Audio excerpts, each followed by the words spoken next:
Good evening, Little Masters, and welcome to episode 289 of the Prancing Pony podcast, where never will I sit with Shawn and Meduseld or listen to his herb lore.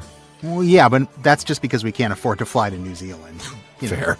Nothing worse than that. But folks, pull up a bench in the common room and join us. I'm Shawn, the Lord of the Mark, and I'm here with the Man of the West, who only rarely blinks like an owl in the daylight, Alan Sisto. Only when tears blind me, Shawn. So don't make me cry. Again.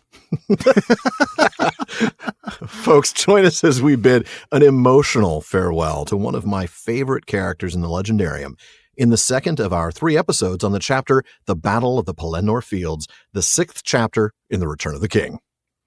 So I guess you will be doing the owl thing tonight. I think so, actually. Yeah. Probably Yeah. safe to say, yeah. Yeah. Well, folks, some of you are hearing this podcast for the very first time, and to you, we bid a very warm welcome. Here at the Prancing Pony podcast, we are reading, talking, speculating, and often joking our way through Middle-earth a few pages at a time. We take a deep dive into the lore, we explore how the story came to be, talk about our favorite themes, and a whole lot more. But we do it all in a lighthearted and fun way, kind of like a couple of friends chatting at the pub. Mm-hmm. And we're glad you've joined us. And I'm sure you'll be glad you joined as well. But before we get to tonight's discussion, we have a visitor over in the North Wing. Well, today I'm pleased to bring you a new installment of The North Wing, this time with Matt from the Nerd of the Rings as my co-host. We know that Barlam and Butterbur had a room or two in the North Wing at the Prancing Pony Inn that he made special for hobbits. Mm-hmm. This is the Prancing Pony podcast place made special for some of our listeners, to give us all a chance to get to know them. Now, rooms at the North Wing are hard to come by, so only our patrons at the Bombadil's Bequest and Círdan's Contribution tiers are eligible. Now, if you'd like to be one of the next patrons to join us, be sure to check out patreon.com/prancingponypod. I understand there's a bit of a waiting list for the North Wing right now, but I know Alan will get to them all soon, maybe even while I'm still here. That's the hope. Well, then why don't we welcome tonight's guest to the North Wing, Jerry Soules. Hey there. Hey, Jerry, welcome. Thank you. Thanks for having me. Oh, it's really our pleasure. Thanks for your patience. I'm sure you've been waiting in the lobby of the North Wing for a very, very long time, waiting for a room. It's all good. It's worth I'm sorry, the wait. our housekeeping staff is really busy. Well, don't expect a mint on your pillow. Better than my bolsters being slashed. So that's There you go. fun. We definitely will ensure that your bolsters are in one piece. Matt, why don't you start us out? Now, Jerry, so tell us a bit about yourself. Where are you from? What do you do? And do your loved ones merely tolerate your nerdiness, or do they share it with you? That kind of thing. Well, I was raised in New Jersey, but I've been here in Seattle for almost 30 years now. Wow. So, and I was smart enough to marry a local girl, so I doubt I'm leaving anytime soon. Currently, I am a stay-at-home dad. I help my wife out because she mostly worked from home, and she's an attorney, so she could use the help. And I volunteer at the preschool where I used to work once a week leading sing-along, and that is a blast. Oh my goodness, that's adorable. Well, we do have to ask you the question that we ask everybody who comes here to the Prancing Pony, and you know it's coming. When and how did you first discover Tolkien's works? What was your experience like, and what is it that keeps you coming back? Well, my first experience with Tolkien was the Rankin and Bass, The Hobbit, when it was originally aired.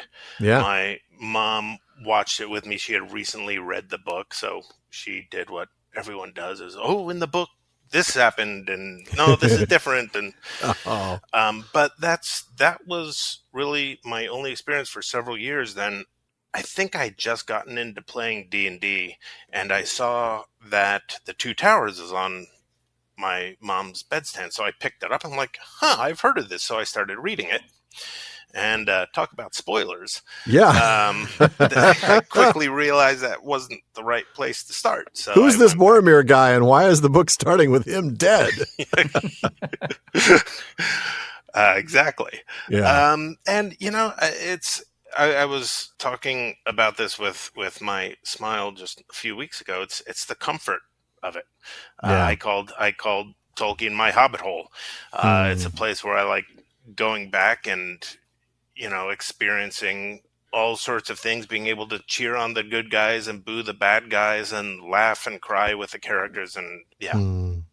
Yeah. Now, our next question here for you, which is your favorite book in the Legendarium and why? And what about your favorite non-Legendarium book, if you have one?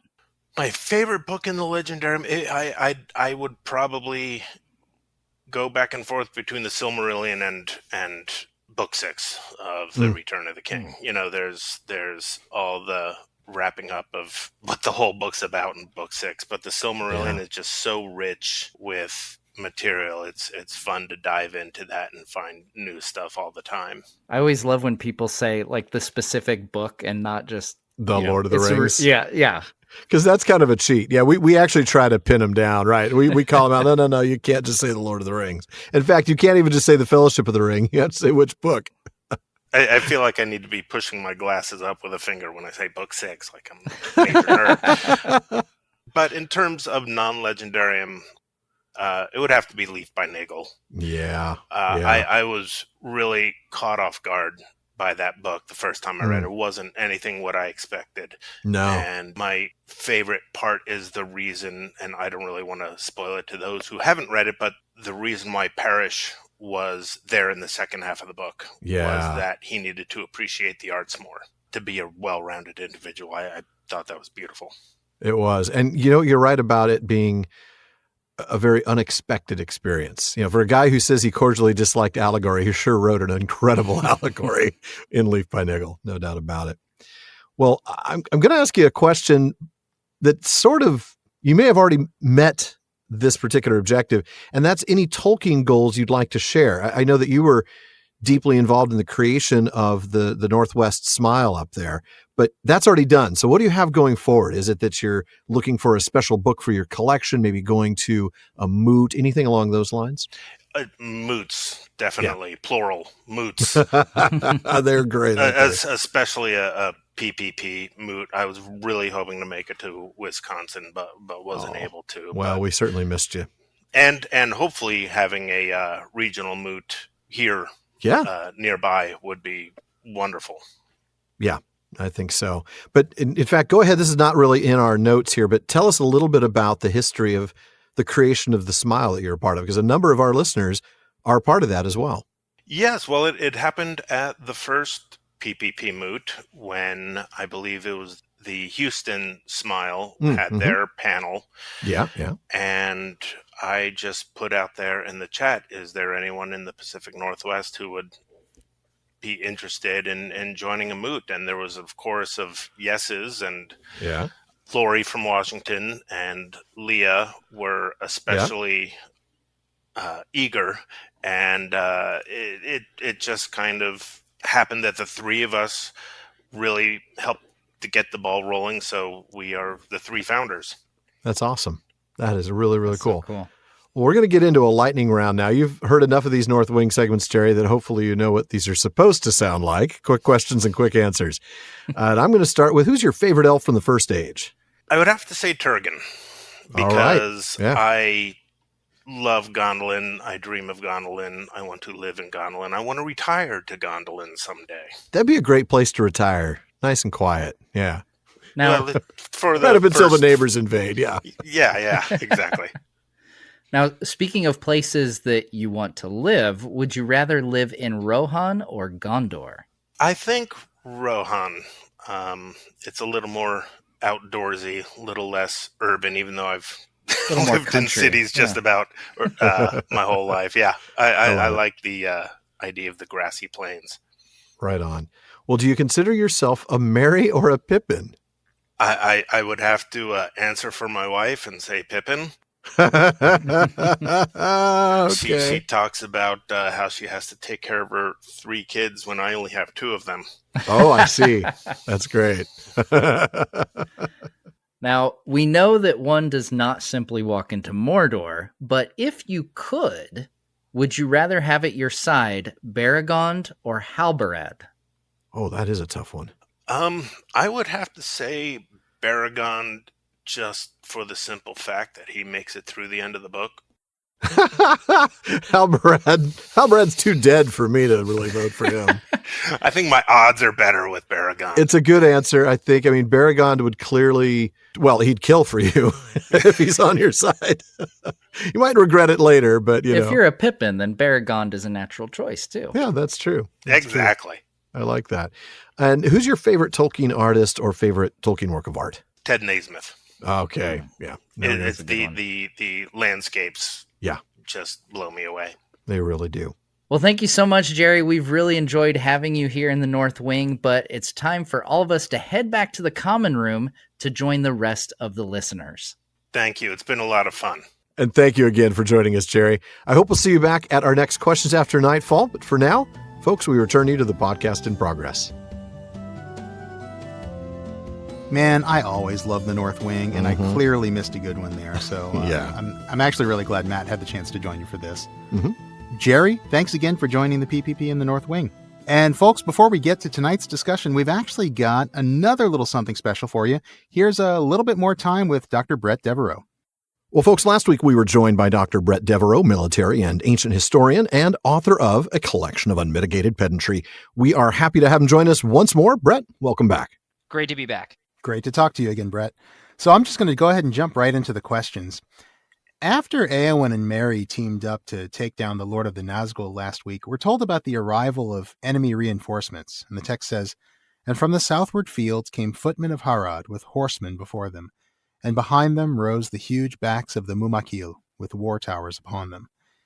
Now, we talked about Mumakil the last time you were on, but maybe you can talk about how they're being used here in formation. It looks like cavalry up front. And I don't know if they're light or heavy cavalry. It's not really clear in the text. But the cavalry are up front, followed by infantry, and then the elephants. Now, is that how we would normally see elephantry? And yes, folks, that is a real word. Is that how elephantry would normally be deployed? So one, yes, elephantry, real word, right? You have infantry, cavalry, elephantry, camelry, chariotry. My students, for whatever reason, find camelry hilarious. Really, I was thinking chariotry because I just keep thinking of George Washington cutting down the cherry tree. George Washington hewed down the cherry tree. And thereby defeated ancient Egypt. Exactly. Is this how we would expect elephantry to normally be deployed? No. I think this is an area where, alas, Tolkien is aware that war elephants are occasionally used in battle and they're super cool. They're mostly confined to the ancient world. And so I don't think he has a really clear sense of how they work. In his defense, the major treatises on war elephants aren't going to be written for another 30 years when the Lord of the Rings is being drafted. So I can't. No. So normally the way we would expect war elephants to be deployed, we see war elephants usually deployed in realistically one of two ways. The issue here is that an elephant is a horribly unpredictable creature on the battlefield. Horses are conveyance, elephants are combatants, but elephants are panicky. They get angry. And so, the idea of putting an elephant behind any element of your force is just no. And so the two ways we generally see elephants deployed is we see elephants sometimes deployed as a screening force in front of the main body of an army, often supported by light infantry. Light infantry, javelins and arrows and so on can cover some of the weaknesses that elephants have. And then the elephants are sent in first with the light infantry in support to disorder an enemy formation. Then your heavy infantry or cavalry comes in behind. Particularly heavy infantry, horses do not like being around elephants. The other way we see elephants used, which is sort of like elephants at a 200 level, this is like advanced elephants, is that we sometimes see them used graduate level elephants. Yeah, in the gaps between heavy infantry formations. This leads to what we sometimes call an articulated Hellenistic phalanx. So you have your giant spear block. It's not very maneuverable. It's not very flexible. You want it to be able to maneuver independently of your other giant spear blocks that are all in a line. So you stick an elephant and some light infantry as the joint, and the enemy is not going to challenge the elephants. And so that protects your flanks as you move. And so this is another way that elephants might be used. As a battle proceeds, one of the really clever things to do with your elephants is to take advantage of the fact that horses won't go near them, something that shows up in this chapter, to wall out enemy cavalry. And so elephants are sometimes thrown out to the flanks, specifically to say, I'm just going to I'm just going to block out the enemy cavalry. I'm not going to engage them. The horses are faster than the elephants, so I'm not going to get a fight out of this. But they're not going to come forward.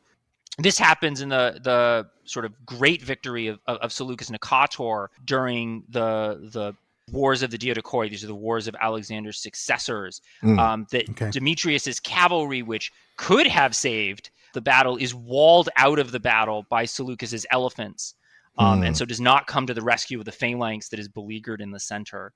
Seleucus has a whole bunch of larger and more powerful Indian elephants from the subcontinent, which he has gotten by signing a very opportunistic treaty with Chandragupta Maurya. Okay. And so he's sort of making use of them. So yeah, Tolkien's elephant deployment is let's say a little unorthodox. Tolkien seems to think of the elephants as firing platforms, which absolutely you stick archers on your elephants, but that's not their primary battlefield role. The primary thing you're going to have the elephants do is to roll straight in. They have tusks, they will gore. Elephants will they will crush. They will manipulate with their tusks. Elephants will pick people up and smash them with their trunks. Ooh. Wow. They when I describe they are actually combatants. The elephant is not just there, it is trying to kill you. Wow. And it is frighteningly good at it. I bet it is. Well, speaking of being killed, we can transition to a question about Théoden here, totally tactlessly. This is really kind of a question that's kind of haunted my mind, really, ever since maybe the first or second time I read this, because it just struck me as weird. But maybe it's real. Tell me about it. Éomer commands that Théoden's knights remain with the body of the dead king in order to get his body off of the field of battle. And of course, later on, we see that his men do exactly that. Not only do they take Théoden's body, they also take what they think is Éowyn's body.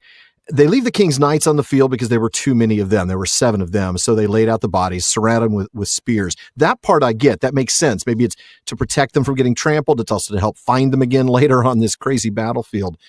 But what about this idea of taking some of the best fighters, the king's knights, the householdmen of Théoden, and assigning them a task that would actually take them out of the fight? So, I mean, the idea, specifically this task of we need to move the king's body off of the field, like this needs to be preserved and protected. I find that believable. Of course, me being an ancient historian, my mind immediately jumps to the Battle of Thermopylae, and we're told by Herodotus that in the late stages of the battle, the Spartan king Leonidas has fallen, and the last elements of the battle are a fight over his body. The remaining Greek forces, because it's not just Spartans, the remaining Greek forces there fight to try and hold the ground around his body, and of course eventually are all slain because they lose this one. But yeah, so this idea that would be important enough that you would detach people. And of course you're going to detach the people you have to detach, which is going to be the guys in your entourage or his. And those are going to be some of your best fighters just by nature. But, cultural demands are going to matter here. I think we know from the text that the Rohirrim inhume rather than cremate. And so it may be a culturally important matter to have the body intact. And you're also potentially reasonably worried, especially with this army you're fighting, that if you don't, the body may be intentionally despoiled. That when you recover this ground at the end of the battle, the body may be mutilated in some way that would be concerning. So I find this element sort of immediately believable, and that it would be directed towards the king and a single high-ranking noble, in this case, noble woman. But not generally extended to everyone else. I'm like, that's the 7 knights. They just get the picket fence of spears. But I mean, I guess that makes sense. I'm thinking maybe in Shawn, the Silmarillion, when the king of the dwarves, I think it's Azaghal, gets killed by Glaurung, and their dwarves, they don't just stop to take his body off the field. They're like, we're out. They leave. They just walk off the battlefield. It's like, all right, king's dead. We're leaving. We're done here. Done. So I guess that makes sense. Happens. It just felt so weird to see, because these 24 householdmen, right? I mean, and we know it's 24 because in the Muster of Rohan, we see that scene where there are 12 of his householdmen, followed by Théoden, Éomer, Merry, and the errand riders from Rohan, or from Gondor, I should say, followed by 12 more of his household. Those are his elite troops, that's his personal guard. And like you said, they are the best. There's no doubt. I mean, they had to be the best to even get selected for that force. And here they are now commanderless. And I suppose that is maybe one of the things that does make them more eligible is the wrong word, but it makes them more suitable, I guess, to be the ones to carry his body off the field. But they're also sworn to him personally. Exactly. Yeah. And that comes like Beorthelm. Yeah, I mean that's the other thing I was thinking about there, Shawn. Yeah, I mean, like remember that they're like the obligations here, right? These men aren't obligated to some abstract idea of the kingdom of Rohan. They're obligated to specific people, right? I mean, when they're rallied, right? It's right. Oaths you have taken, fulfill them all, to Lord and land and league of friendship. And so like those are the things that are and like there is the Lord, he is down. That was the very first thing you swore to. And so that takes precedence over other concerns. It is the way that these armies work because they are organized by personal relationships, not by an abstract connection to a polity. Exactly. Right. And because they're his personal guard, especially, they would know him. They would love him. Absolutely. Yeah. Well, later on, speaking of love as a motivating factor, we see Éomer's initial charge, and this is where he's motivated by grief and anger and loss of hope, not just at the way the battle's going in general, but at the death of Théoden and the apparent death of his sister. Yeah. And we see that his charge is successful, right? The text tells us, utterly overthrown the front of his enemies, discomfiting their horsemen and riding their footmen to ruin.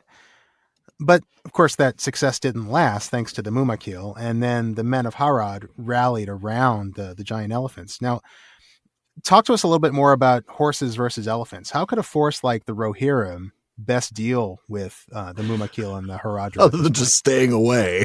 Yeah. Staying away is a good option. That's valid. Win the battle somewhere else. So for a cavalry force that has not been acclimatized to elephants, there are very few options. Okay. Horses, unless they are trained to, will not approach elephants. Yeah. Now, in antiquity, you get commanders that get cute, either because they have elephants in their army or they know there will be elephants in the enemy's army, and they acclimatize their horses to the elephants over the course of the campaign leading up to the battle. Like Caesar does this before Thapsus. And so he intentionally exposes his horses to elephants so that they get used to it. It's not even just the sight, it's the smell. It actually matters if you're downwind of them. Wow. But they will, but if these horses is the first time seeing a Mumakil, so that's not happening. So what you need are infantry. Because only humans are dumb enough to voluntarily go near something this large. Horses know better. That's right. And of course, I mean, what's happening on the battlefield right now at this point, like the men of Gondor are pushing out from the city. Obviously, a whole bunch more are about to arrive. So like the good news for Éomer is that like infantry is on the way if he can keep it together. And we might suppose that what happens subsequently, I mean, we don't get a lot of description for that part of the battle, but we might understand that in fact it is the Gondorian infantry that disposes of the elephants. There are a few ways to deal with elephants on an ancient battlefield. The Romans in particular get pretty good at this. The sort of the best tool for anti-elephant work was traditionally javelins. The Roman army had a ton of those. Elephants' hide is thick enough and they're big enough that you can hit them with a lot of arrows before you seriously bother them. But javelins, being larger and heavier, seem to have done them more harm more quickly. Your goal is often not to kill them, but just to panic them. And once you've panicked them, they're going to move away from the source of pain, which is you. Okay. And ideally trample the enemy that is not you. The other thing you can do is you can aim for the mahouts. Those are the drivers that are actually controlling the elephant. Obviously, if you kill that guy, then the elephant is uncontrollable. And it's quickly, again, going to move away from pain, which is you. We also hear of Roman soldiers in some battles being issued hatchets and axes to hack at the knees of elephants. And ideally, you want to do this with infantry in loose order. If you have space and you can move, you can get out of the way of the elephant. If you're in close order, things get much more difficult. That said, it's also possible to defeat elephants the hard way. Alexander manages to overcome Porus's elephants at the Hydaspes River by just taking them in the front with his phalanx. And there is apparently some number of pikes that an elephant cannot push through. And Arrian describes the elephants as essentially being stuck in between Porus's infantry that's supporting them, and the Macedonian phalanx. And the Macedonian phalanx, they have 21-foot pikes. And so the elephants end up stuck. Although Arion is very clear that like the Macedonians take meaningful losses doing this. This is not the right way to deal with elephants. So hopefully, if you're Éomer, you're kind of hoping like, okay, I can use my superior mobility to not engage these things directly. I can control and bottle them up, and then hopefully the Gondorian troops are going to come up, and they're going to have maybe archers, maybe javelin men, even spearmen that can be spaced out, that can deal with these elephants for me, and then I can support them when they do that. Obviously, he's going to be waiting for a bit. Yes, he will. But he has very few direct options. That's, wow. Interesting. Excellent point. Thank you. Well, once again, that does it for this week's Time with Brett. Folks, we are saving more questions for when he comes back next week as we wrap up the chapter. Brett, thanks again for joining us. We'll see you next week. Looking forward to it. Man, it is so much fun to have Brett join us. I am looking forward to next week, except that it means it's the last week he's with us for a while. I know. But I mean, all of his insights have been awesome. And it's really helpful, especially because, we've got such complex movements to track of these armies across this battlefield. And like you, I can't wait for the next one. But I guess for now, it is time for us to get back to the battlefield and see what happened after Merry gave that assist on Éowyn's goal to put the good guys up at the half. That's right. Good guys up 1-0 at half. We've got 45 minutes to play. Can Sauron's forces come back and score the equalizer? Yeah, we'll see. Alan, why don't you go ahead and start us off? I will. And there stood Meriadoc the Hobbit in the midst of the slain, blinking like an owl in the daylight, for tears blinded him. And through a mist he looked on Éowyn's fair head as she lay and did not move. And he looked on the face of the king, fallen in the midst of his glory. For Snowmane in his agony had rolled away from him again, yet he was the bane of his master. Then Merry stooped and lifted his hand to kiss it, and lo, Théoden opened his eyes, and they were clear, and he spoke in a quiet voice, though labored. "Farewell, Master Allbitla," he said. "My body is broken. I go to my fathers, and even in their mighty company, I shall not now be ashamed. I felled the black serpent, a grim morn, and a glad day, and a golden sunset." Merry could not speak, but wept anew. "Forgive me, Lord," he said at last, "if I broke your command, and yet have done no more in your service than to weep at your parting." The old king smiled. "Grieve not, it is forgiven. Great heart will not be denied. Live now in blessedness, and when you sit in peace with your pipe, think of me. For never now shall I sit with you in Meduseld as I promised, or listen to your herb lore." He closed his eyes, and Merry bowed beside him. Presently he spoke again. "Where is Éomer? For my eyes darken, and I would see him ere I go. He must be king after me. And I would send word to Éowyn. She would not have me leave her, and now I shall not see her again, dearer than daughter." Lord, began Merry brokenly. "She is—" But at that moment there was a great clamor, and all about them horns and trumpets were blowing. Merry looked round. He had forgotten the war, and all the world beside. In many hours it seemed since the king rode to his fall, though in truth it was only a little while. But now he saw that they were in danger of being caught in the very midst of the great battle that would soon be joined. Man. Wow. I love this moment so much. Yeah, it is so poignant. Talk about a shift in focus, right? I mean, Yeah. Merry has just taken part in one of the most, if not the most incredible moment, in my personal opinion, but one of the most important moments in the Third Age, the slaying of the Witch King. Absolutely. And now he's standing there, surrounded by the dead, blinking like an owl, which is Yeah. a strangely kind of lighthearted simile, I feel. Yeah, except when you picture it, it's just this almost an emotionless blinking. You know, his eyes are wide open and he's just I guess. blinking without moving his eyes or looking around. He's stunned. He's certainly traumatized. I mean, this is going to mark him for life, right? Absolutely. We often talk, and rightly so, about the PTSD that Frodo suffered and that will eventually lead to his departure from Middle-earth. But when you look at what Merry has done and endured, he's got his own challenges. He absolutely does. And I guess maybe it's just my own opinion about owls, that I just think owls are, adorably silly. And I don't know. It's a strange simile for me, but I guess you're right. It does make sense when you think about it like that, just sort of like kind of an emotionless blinking. Yeah. I mean, deer in headlights is probably not a metaphor that the professor was familiar with. Probably not. Probably wouldn't fit too well for It Middle-earth. would be a little bit misplaced. But maybe that's it. It's that kind of dead-eyed, like, sort of, you're just standing there, you're blinking, you're not really seeing. No. I mean, obviously he's seeing what's going on, but yeah, maybe that's it. He's just sort of not really. He's not processing a lot. He's not processing. That's a good way of putting it. Yeah.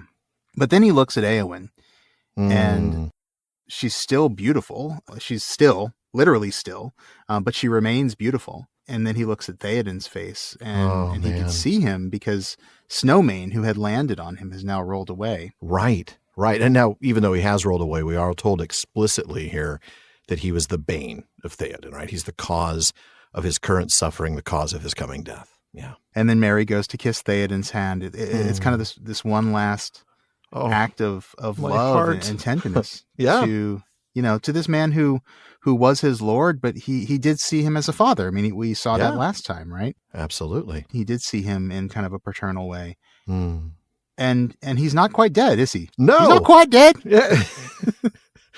I could get better. Well, maybe. Actually, maybe not. No, you'll be stone dead in a moment. And he will. Then he will, yeah. He opens his eyes and speaks in a quiet, labored voice that is just, it's heartbreaking to hear, It is, but you did it magnificently, let me just say. I mean, you did a great job with that. I thought that was wonderful. Thank you. Thank you, Shawn. I appreciate that. But then he does speak. He calls Merry Master Hobbitla. I love that. Yes. That's that Rohirric word that we learned was actually a predecessor to the Westron word hobbit. Yeah, absolutely. And for now, what he wants to talk to Master Hobbitla about is what he's achieved on the field of battle. And I love that because 2 weeks ago, this guy who's lying here on a battlefield, having done a mighty thing, was under the influence of Grima Wormtongue and Saruman and was barely able to get up from his throne. It's just fantastic. That's absolutely right. I mean, this is only 13 days after Gandalf healed his spirit. And now he's able to look back and he's able to recount these glorious accomplishments that he's had in battle, right? I mean, he's proud of this. He should be. He has done his duty, right? Yeah. He's felled the Black Serpent of the Haradrim, their standard bearer, and their captain. All in one big combat. All in one big swipe, apparently. I kill the captain. Oh, my spear is shattered. I guess I'm going to pull my sword now. I'm going to go over to the standard. I'm going to whack the standard and the standard bearer in one fell swipe.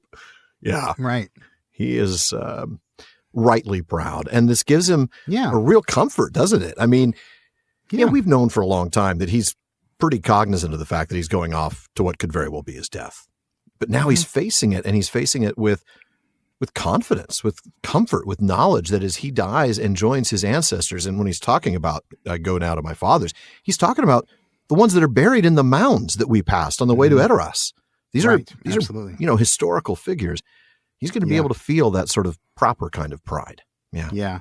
It's beautiful. Well, and this is so Germanic, isn't it? Isn't it? Yes. I'm thinking back to like shows like Vikings or Last Kingdom where, they want to die with a weapon in their hand, right? So they can go to Valhalla, Yeah. That's what he's talking about here. Not Valhalla. It's not quite pagan, but but he is dying proud because he has died in battle, and he knows that he will join his ancestors in the hereafter. And absolutely. He's going to be proud to be there. I love that. It's beautiful. It really is. And I love the poetic and alliterative way. I mean, he's dying, and yet he can still recite poetry. Yeah. Grim, glad, golden. Yeah. He can still freestyle. Absolutely. It is just awesome. A grim morn and a glad day and a golden sunset. He hasn't rehearsed this. It's just part of who he is. Yeah, that's Beautiful. awesome.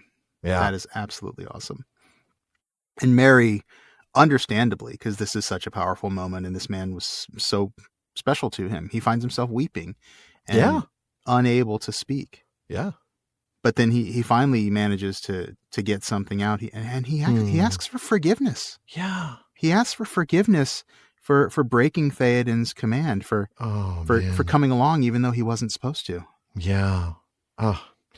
I get the weeping and unable to speak. It's hard literally to read that whole passage out loud because you just want to stop and mourn for the loss of Théoden. But yeah, Mary finally does get something out, and it is to ask him for forgiveness. But then he immediately downplays his role in what he's just done.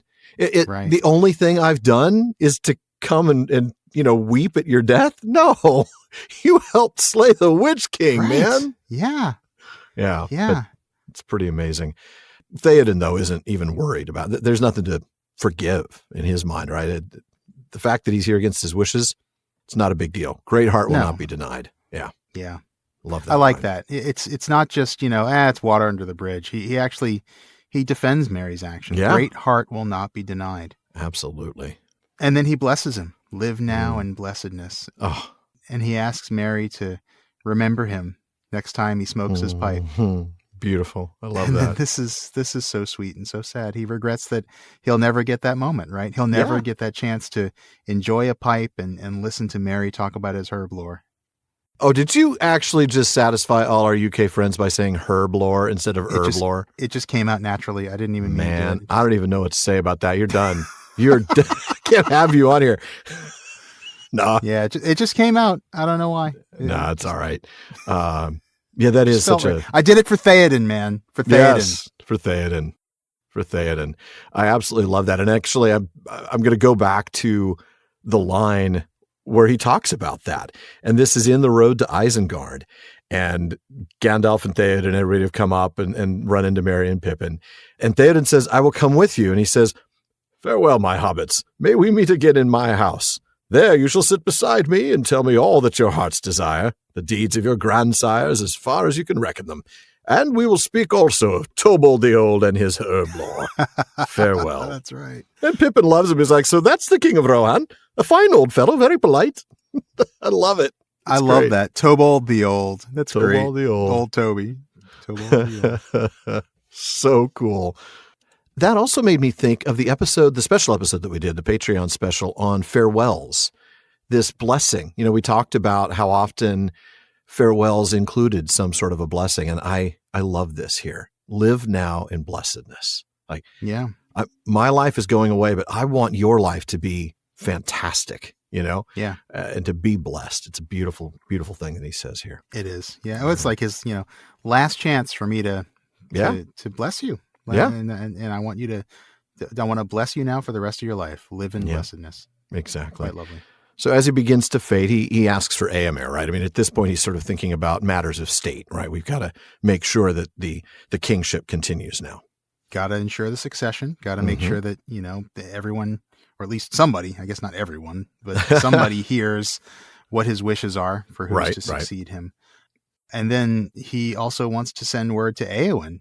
Oh. He calls her dearer than daughter. Man. And which of course is lovely. This is also a matter of state though, because, she's the one who's been left behind as regent supposedly. Well, in his mind. Yeah. As far as he knows. And this dearer than daughter line really pairs beautifully with last week's faithful beyond fear. And he wept for he had loved his Lord as a father. I love how that sort of mirrors that. I do. Yeah. That's a really good catch. I hadn't picked up on that. But yeah, that's lovely. It was really just a couple of pages ago, but that's because we take so long to dissect these things. Right. It does feel like it was a while back. Yeah. Yeah. But this is heartbreaking though, because, I have to send word to Éowyn and Mary is just about her. About that. Can I talk to you about that? Yeah. And he's almost able to get out the words, but he can't because at this point he thinks she's probably dead, right? Right. So how do you break that news to Théoden? Right, exactly. Oh, by the way, she's here. you've got 5 seconds, right? I mean, Théoden's dying and the battle is surrounding you. We say, she killed the Witch King, but we think she might be dead. And Right. you know, I got to go. Yeah. Right. You can't. Right. He's frozen, completely frozen. And he just doesn't have time to tell them. Battle surrounds them. And these few minutes since the king was thrown from his horse and Éowyn and Merry were also thrown from their horse, and the slaying of the Witch King, or the fell beast first, the pterodactyl, and then the Witch King. Must have just feel like an eternity to Merry, right? I mean, he's quite literally forgotten where he is. Yeah. Yeah. I mean, forgotten everything that's going on around him. Everything. All he has focus on is this moment. Yeah, absolutely. So moving on into this part that we have to skip here, because we have to skip something, we start to learn about even more servants of Sauron. These guys are coming up the road from the river Anduin. Right. So we've got the armies of Minas Morgul. We also have the Haradrim. With the Haradrim, we've got both infantry and cavalry, but also elephantry, which we finally found out is a word, with the war towers on the top. But like Brett said, the war towers are just a secondary part of the weapon system, really. That's right. Yeah. Again, I know we keep saying this, but it was great to hear like from an expert, you know. It really, really was. I love that. Yeah. And then we switch back to the north to see Éomer and an organized line of Rohirric cavalry. And we see the city empty. Basically, all the men that are left are coming out to the fight. And the Prince of Dol Amroth and his knights are leading that charge. Imrahil. Yeah. So Merry wonders at this point, and I think we should discuss this, where Gandalf is, right? Couldn't he have saved these two people that he loves so much, Éowyn and Théoden? Yeah, now we'll find out later about Éowyn, but yeah, Gandalf does certainly imply that he might have been able to make a difference here. That's right. Next chapter, Gandalf is explaining some things to Pippin, and he says, "Beyond hope, the captain of our foes has been destroyed, and you have heard the echo of his last despair. But he has not gone without woe and bitter loss, and that I might have averted but for the madness of Denethor." All right. Woe and bitter loss. That's got to be Théoden's death. Yeah, it's got to be. Although, I mean, you know, might have averted. That's not exactly concrete, right? He doesn't say like, oh, I totally could have stopped him from killing Théoden. Yeah. But it does suggest that he might have done something, or he thinks he might have done something. I don't know. What do you think? What's he going to do? Does he keep Snowmane calm and keep him from rearing up in fear? That seems like maybe a stretch. I mean, that's the thing. That was just kind of a freak accident, wasn't it? It was, you know, it was Snowmane falling on top of him. I don't know. Does he have healing powers? Could he heal Théoden with some mighty Maia medical magic? It's alliterative because I'm talking about Rohan, right? I mean, right. Yeah. We've got mighty Maia medical magic. I like it. I don't know. I don't think so. Yeah, but no. I don't know. How could he have saved Théoden in that particular scenario? Unless perhaps he knows that if he was on the field, the Witch King would have gone after him instead of after Théoden. That might be a way that he could have prevented it. That could be. That actually is very likely. Yeah, now that it comes to mind, like, oh, well, yeah, of course. Because if you're the Lord of the Nazgul, you're going after the biggest threat on the battlefield. Well, right now, with Gandalf off the field, that is Théoden. He's clearly leading this massive force of cavalry, and he's just wiped out the Black Serpent, your ally from the south. Yeah, that has got to be it. Yeah, drawn the ire of, that's the only thing I can think of. Because I don't think he would magically have been able to immediately calm Snowmane. I don't think so. Because that's a matter of just a second or two. Snowmane rears up and it's over. Yeah. It happens so quickly and it's such a freak thing. Yeah. It's got to be that. Absolutely. But it just kind of goes to show the horrible effect that the madness of Denethor had, you know, even though so many things. It wasn't as bad as it could have been. No. Still, it did still have an effect. It did still affect the battle in unexpected ways. It also affected that poor guy who watches over the road that leads to the houses of the dead. That's right. You know, and Baragond, you know, it really did have an impact on these That's folks. Right. Yeah. Man. Well, we'll come back right after the break with a lot more from the Battle of the Pelennor Fields. All right.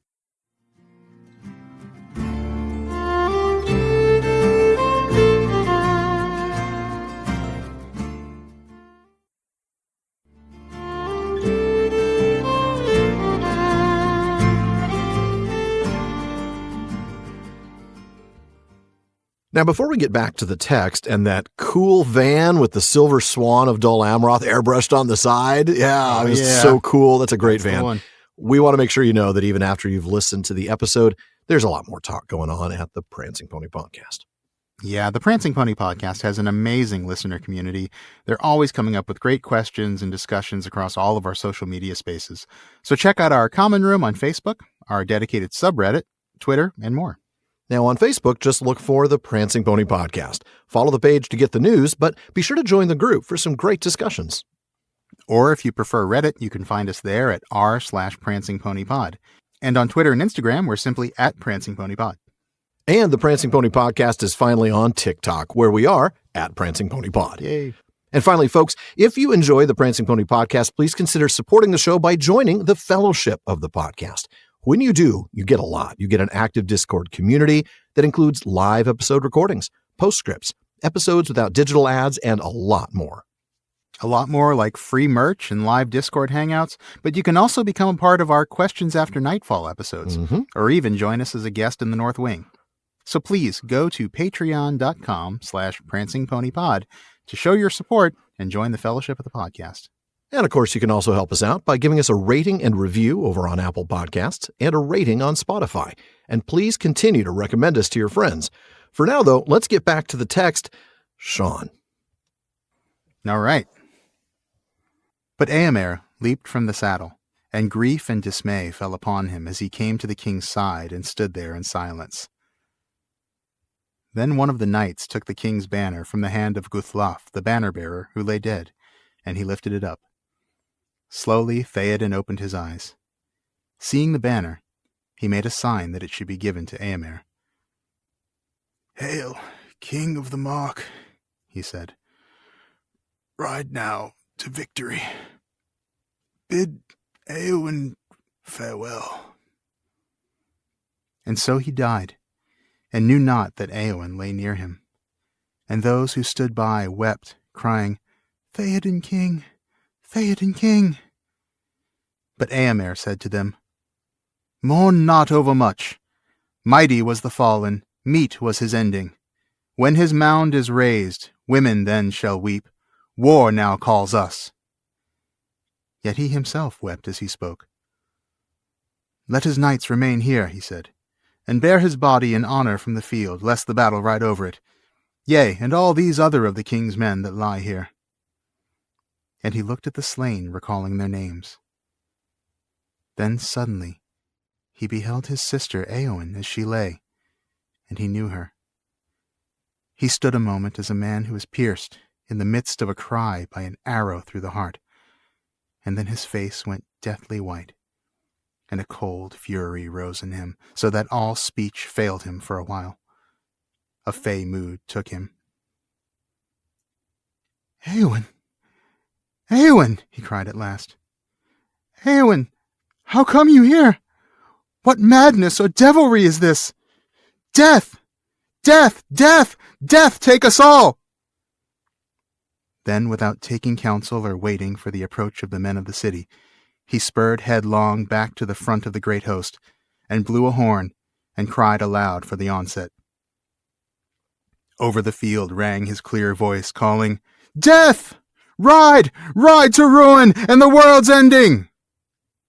And with that, the host began to move. But the Rohirrim sang no more. "Death!" they cried, with one voice loud and terrible, and gathering speed like a great tide, their battle swept about their fallen king and passed, roaring away southwards. Wow, just pardon me while I'm over here crying. That, you know, that moment of Éomer's might be one of the most, it's a gut punch.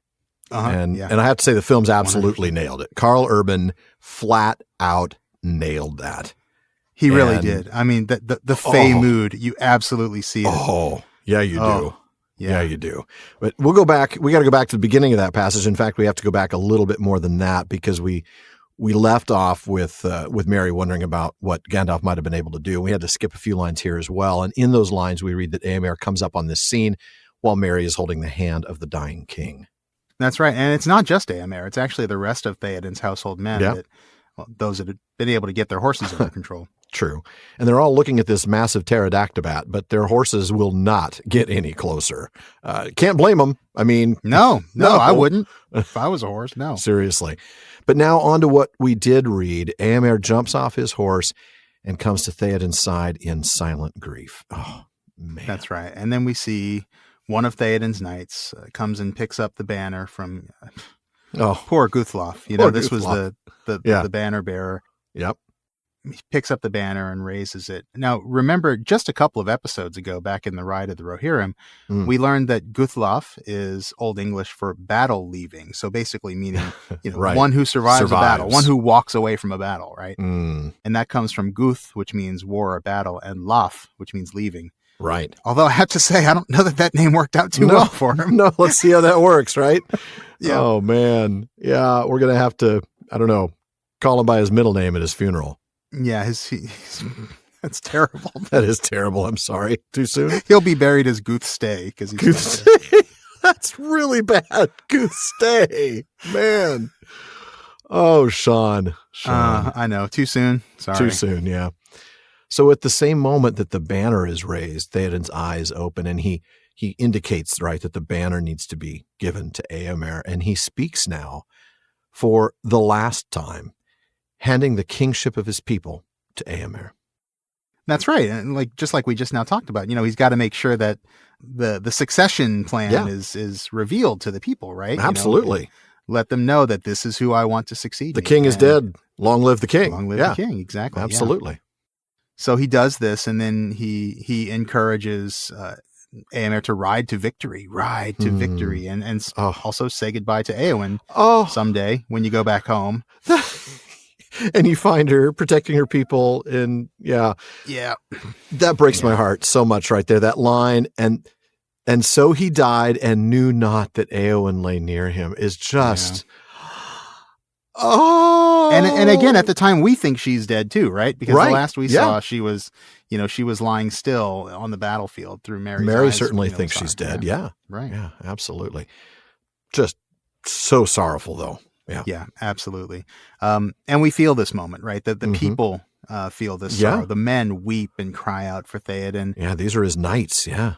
Yeah. Éomer reminds them that this isn't the time to mourn, but he's also crying while he's doing it. I mean, so of course he is. Oh, yeah. I mean, he loved him as a father, just like Éowyn loved him as a father too. I mean, that's who he is to them. Yeah. But I love the fact that Éomer's reminder that, it's not time to mourn right now. I love that this is given to us in verse. Oh, isn't it beautiful? That's so Rohirric. It is so wonderfully Rohirric, and it reminds us that this is a death worthy of song, right? Yeah, it is. That's right. He was mighty. His life ended as it should have, right? Meet here means fitting or worthy. Mm-hmm. I mean, I think maybe if I have a full brisket, I'm going to keel over and die, and people can say meat was his ending. Meat was your ending, and meat will be your ending. And meat will probably be my ending, but it's not this kind of meat. Different kind of meat, yeah. I just want to make that really clear. Yeah. Meat was his ending. Proper was his ending. Fitting or worthy was his ending. And so powerful that we will weep when we bury him, but not really we, our women will, which, come on, Éomer. Okay. Give it the times, man. You're crying. Don't try to say just the women are going to cry. I mean, let's not act too surprised. You know who's not surprised? Éowyn's not surprised. That's right. Éowyn's not surprised. She's like, yep. A little bit sad. She's dying on the battlefield. She's like, there he goes again. There he goes. Women shall weep. Oh, jerk. Eye roll from here. Yeah, totally. Yeah. But the whole point is we have a job to do right now.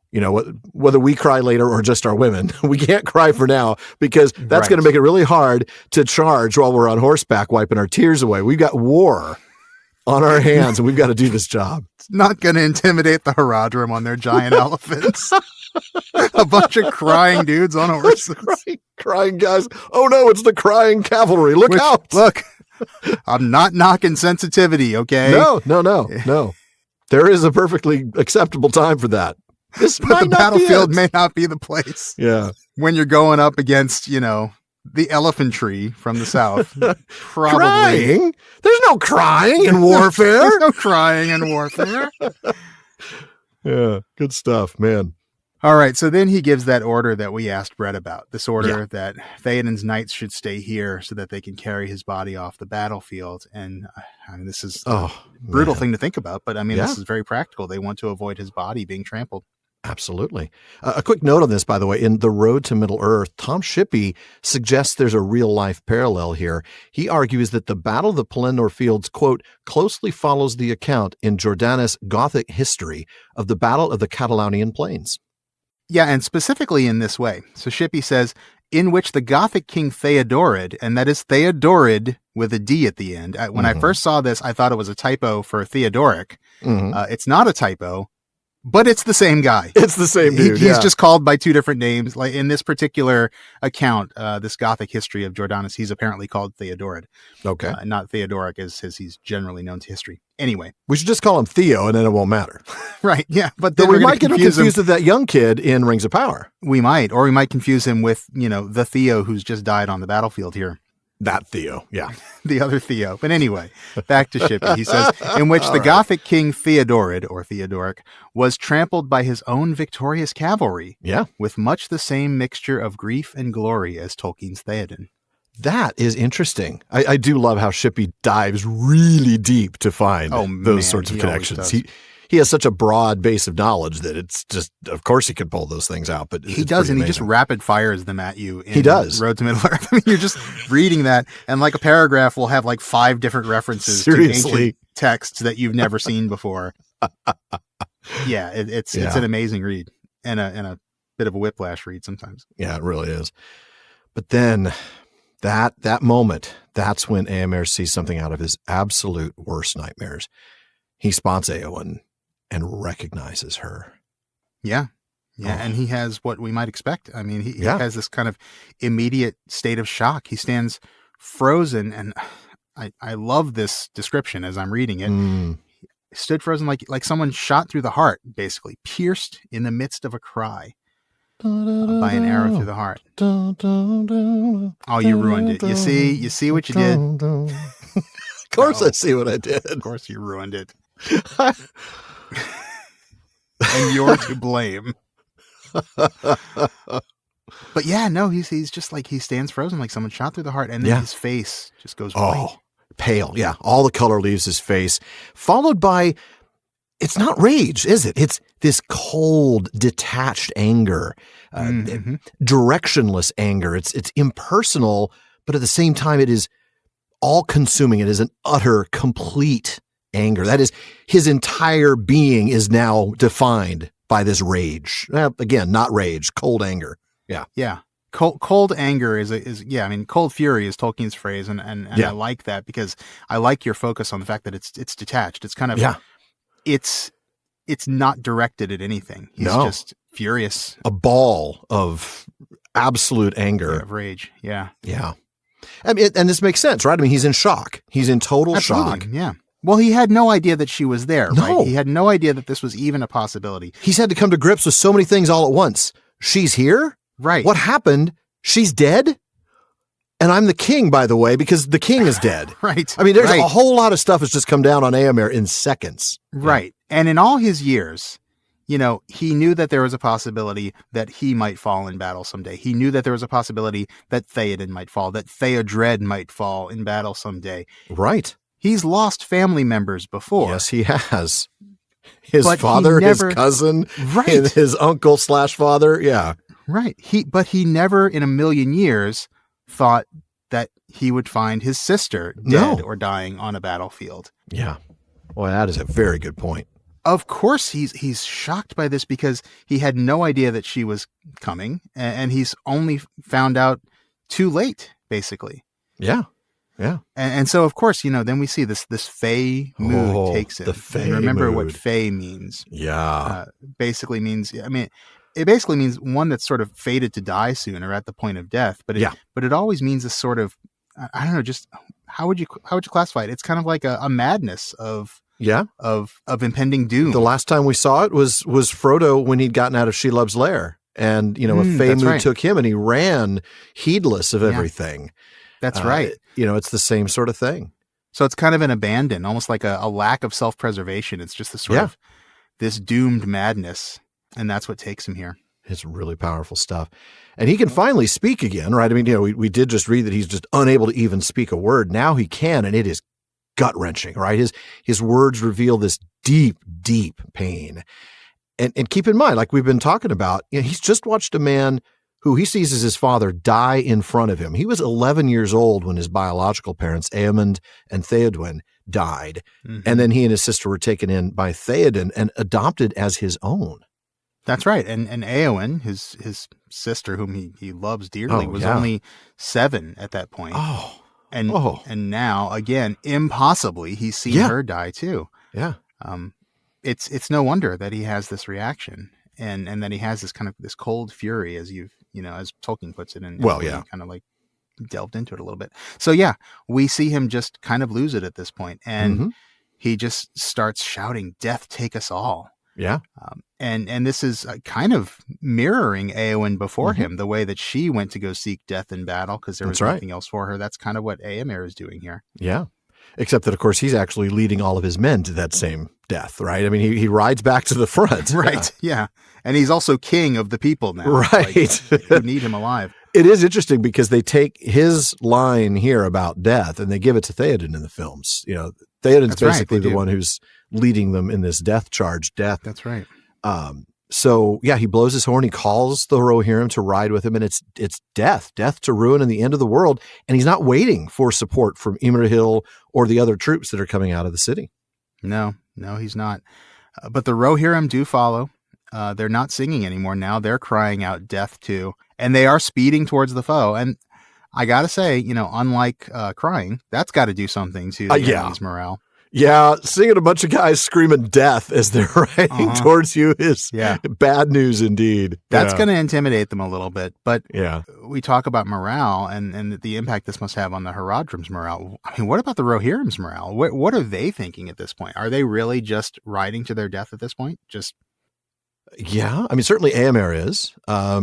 You might make the argument that any of Théoden's householdmen who are still here would similarly, except most of them were left behind with his body. I forgot about that. True. Yeah. I don't know. I mean, they're going to follow their king because that's what they do. Absolutely. So I think they're willing to. And this is almost like a temporary morale, like morale is no longer relevant for them. Like now there's nothing that you could do to them that would break them at this point because that could be because they're willing to go. Right? Yeah, they're willing to go to their death at this point. Yeah. Yeah.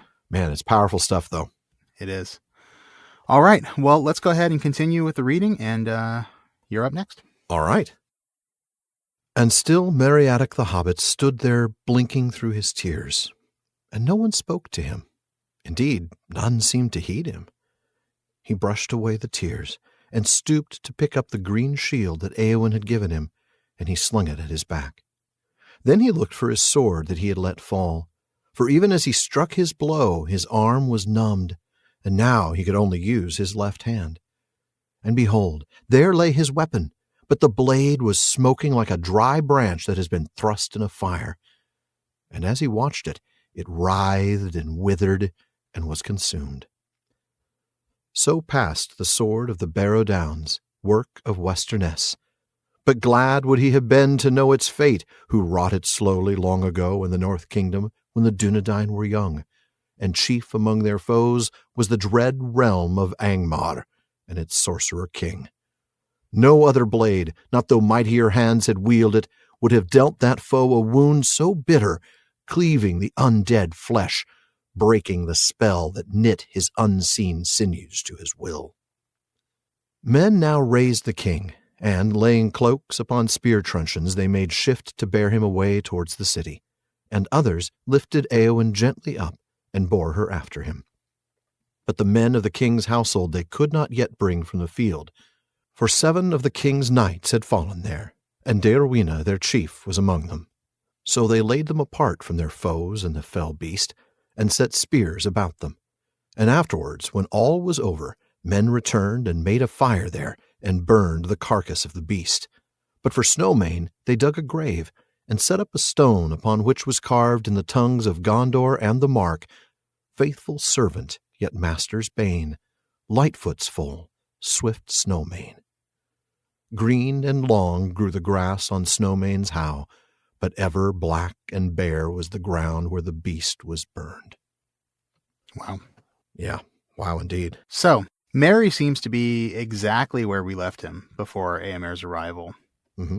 Just kind of standing there, blinking Yeah. through his tears. Yeah. Nobody really seems to notice that he's there, right? Mm. Yeah, I mean, just kind of standing here, blinking through his tears, probably still wondering, if Gandalf could have saved these two people that he loved. Exactly. I mean, it's a great, overwhelming grief, but he's seemingly totally ignored, right? I mean, he's been ignored for days for the most part. So Yeah, I've got to think that needs to be weighing on him a great deal at this point. Oh, I'm sure it is. Yeah. Yeah. It's just got to make him feel all the more like unnecessary. Yeah. Yeah. The baggage. Mm-hmm. Yeah, exactly. So, he picks up the shield, and we're reminded that Éowyn had actually given it to him back in Harrowdale. That's right. Then he looks for his sword. And then here we learn that he actually dropped his sword because his right arm went numb the moment that he struck the Witch King. And he finds the sword, but what's the left blade of it? is, wow, the blade is smoking and burning. It's actually consumed right in front of him as he watches. Exactly. And we get this stunning bit of prose about the sword, reminding us where it came from and of its heritage. I love how this sentence is constructed, right? I mean, the sort of archaic way that it's said, but glad would he have been to know its fate who wrought it. I mean, it's a long sentence, number one. Yeah, it is. It's going to be weird to diagram it, but man, it's so cool. I love the way this is put. Yeah. Just an amazing bit of prose. And of course, this is the sword that was obtained in the Barrow Downs, given to him and to the others, importantly, by Tom Bombadil after their rescue by him. Frodo's the only one who lost his because, of course, the Witch King shattered at the Ford of Bruinen. As we discussed last episode. Yeah. And in fact, we actually read a description of the sword last episode in that mailbag question. Mm-hmm. But now we get a little bit more of the sword's history. We learn that it was wrought in the North Kingdom, so that would have been Arnor. Back when the Dunedain were facing off against the Witch King. That's back when they were, actively at war with the Witch King, who was then leading the realm of Angmar. That's right. And Angmar was founded around 1300 of the Third Age. Now, the first of those splintered kingdoms of the north, that would be Rhudaur, fell by 1349. Cardolan fell around 1636 after the Great Plague. Arthedain, on the other hand, made it until about 1974, and that's probably where it was made. This blade is at least 1,100 years old, though it could certainly be older. That's right. Yeah. Wow. That's an old blade. That's a piece of history right there. I mean, when you stop to think about the fact that a blade made for the Battle of Hastings would now be about the same age. That's interesting. Yeah. Yeah. That's a good frame of reference. Yeah. And then we get the line that has led some people to give Merry credit for the kill, right? This idea that no other blade would have dealt that foe a wound so bitter. That's right. Now, Hammond and Skull point out a letter, one that's not actually published in Carpenter's collection, so you won't find it there. Tolkien wrote this in 1963, and he was answering a question about this exact blade. And he wrote that the Witch King's blade, that's the one that he used to stab Frodo on Weathertop, and this blade, quote, were intended to be integrated with the entire mytho-historical background, events in an age-long war. Frodo received his wound from the Witch King under Weathertop, the bulwark of the ancient fortified line made by the Númenóreans against his kingdom. Meriadoc's dagger was taken from the grave mounds of the same people. It was made by smiths who knew all about Sauron and his servants, and made in prophetic vision or hope of ending just as it did. Yeah. Yeah. Absolutely. So thus the description in the book that the smith who made this weapon, probably a smith of Arthedain, would have been thrilled to know that it ended up involved in the destruction of the Witch King. Involved, not ultimately the kill, as we said last time. Right. And I think made a compelling case. I think so too. And now the knights of Théoden's house make a bier to carry him on out of spear handles, while others carry. Yeah, that's why I'm saying a bier, so that it's not a beer. Hold my beer. Hold my beer. Sorry. So they make a platform, a flat table, Shawn. Because I don't know how you make a glass of beer out of spear handles. I don't know. That's a good question.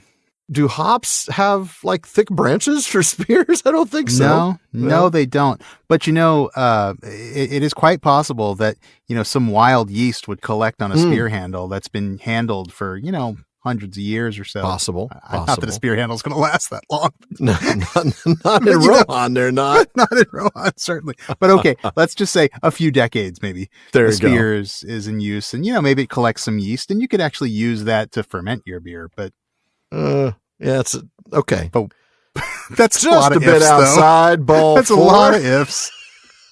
Anyway, back to the beer. Ball 12. He's walked the bases loaded on 12 straight pitches. Thank you, Shawn. Yep. Horrible. So others carry Éowyn's body after this beer that has been made out of spear handles. That's right. But the bodies of the 7 knights, and remember, this is 7 out of 24. We talked about the numbers last time. The 7 knights that died, including the leader of them, Darowina, they were actually left behind. And it's just because there weren't enough people to carry them. That's right. I mean, if you think about it, if there are 24 and 7 are dead, that's 17 that are left. Some of those might not even be here because they haven't mastered their horses, because we were told only the ones that did have made it back. So even if we've got 12 or 14, 6 or 8 of those are going to be carrying the king, maybe 4 carrying Éowyn's lighter body. That's not going to leave enough to carry 7 more. No, it certainly is not. So their bodies would be set apart then, right? They were brought together and set away from the beast and protected by a wall of spears around them. And there's a similar story about dead Rohirrim soldiers in the battles of the fords of Isen in Unfinished Tales, isn't there? That's right. Yep. After the death of Théoden, of course, the king's son, Grimbold was said to have manned the west side of the fords with his infantry, while remaining with the mounted fighters on the east bank, leaving the small island bare. And in a footnote to that, we read, "It is told that he set up on stakes all about the Aot, the heads of the axemen that had been slain there. But above the hasty mound of Théoden in the middle was set his banner. That will be defense enough," he said. That's right. And later, when Gandalf, Théoden, and company are riding to Isengard, we read, "Look," said Gandalf, "friends have labored here." And they saw that in the midst of the Aot a mound was piled, ringed with stones, and set about with many spears. "Here lie all the men of the mark that fell near this place," said Gandalf. "Here let them rest," said Éomer. "And when their spears have rotted and rusted, long still may their mounds stand and guard the fords of Isen." But I don't think Théoden's knights had the time to put on the heads of orcs or southrons or Rohirrim on the spears surrounding these dead warriors. No, probably not. Probably not. But, going back to something Brett said, the point of doing this was to hopefully make an effort to protect their bodies from being trampled so that they might later be recovered and then buried with honor. That's right. But of course, Théoden's body and also Éowyn's would have been important enough to get off the battlefield right now. You're going to want to get your royalty off the battlefield. Absolutely. Now, we also get a glimpse forward in time of what happened here after the battle. Now, I suppose this also spoils the fact that they won, but then again, so does the title of the book, right? Good point. I mean, So the pterodactybat's body was burned and Snowmane was buried. That's right. Snowmane even gets a gravestone and this lovely, short, sorrowful poem, which is really nice. The king's horse gets a little epitaph here. Yeah. And we're told that while the grass on Snowmane's grave always grew green, the ground where the fell beast was burned was always black and bare. And I want to just call out here, remember that it's, a fell beast as in a cruel, savage beast like fell swoop. It's not the fell beast. It's not the fell. It's not capital F, capital B. It's not, that's not what it's called. That's not its species. Yeah. Neither is pterodactybat, but that's what I'm calling it. No. And that's why I like pterodactybat better, because I think it's a little more obvious. By the way, before I get into the symbolism, I didn't even catch until I'm reading it out loud. Green grew the grass, black and bare where the beast was burned. Oh my goodness. Once again, the fantastic alliteration. It's so rich. Absolutely right. Yep. So rich. But let's get to the symbolism of this, because Tolkien has used this kind of thing before. After the Nirnaeth Arnoediad, the orcs made a mound of the elven dead, and we read, "in the midst of Anfauglith, and it was like a hill that could be seen from afar. Hauth en Indingen, the elves named it, the hill of slain, and Hauth en Nirnaeth, the hill of tears. But grass came there and grew again long and green upon that hill, alone in all the desert that Morgoth made. and no creature of Morgoth trod thereafter upon the earth beneath which the swords of the Eldar and the Edain crumbled into rust. Oh, I love that description. Isn't it so beautiful? Now, we also get similar symbolism outside of Helm's Deep. Oh, that's right. In Chapter 8, The Road to Isengard, we read about the orcs that were killed, presumably by the Horns. Mm-hmm. And we read that far down into the valley of the deep, the grass was crushed and trampled brown, as if giant herdsmen had pastured great droves of cattle there. But a mile below the dike, a huge pit had been delved in the earth, and over it stones were piled into a hill. Men believed that the orcs whom they had slain were buried there, but whether those who had fled into the wood were with them none could say, for no man ever set foot upon that hill. The Death Down it was afterwards called, and no grass would grow there. I love that. So we've got an example of each, right? The good buried in one place, and the grass grows. That's right. Even in the middle of the desert. And here, in an area that would normally be green, we have the dead bad guys, and no grass ever grows there. Yeah.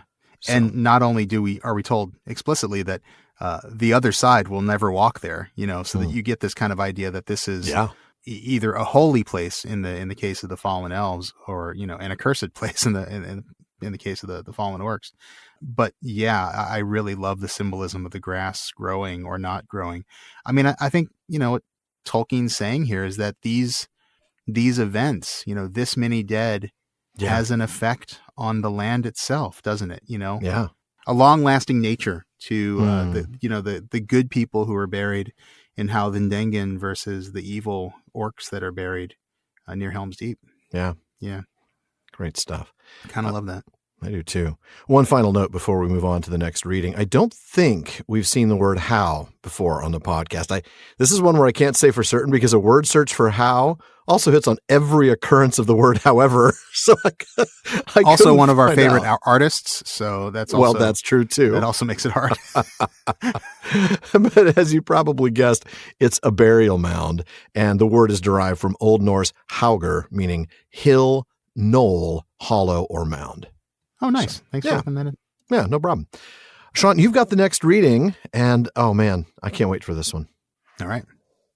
Now slowly and sadly Merry walked beside the bearers, and he gave no more heed to the battle. He was weary and full of pain, and his limbs trembled as with a chill. A great rain came out of the sea, and it seemed that all things wept for Théoden and Éowyn, quenching the fires in the city with grey tears. It was through a mist that presently he saw the van of the men of Gondor approaching. Imrahil, prince of Dol Amroth, rode up and drew rein before them. "What burden do you bear, men of Rohan?" he cried.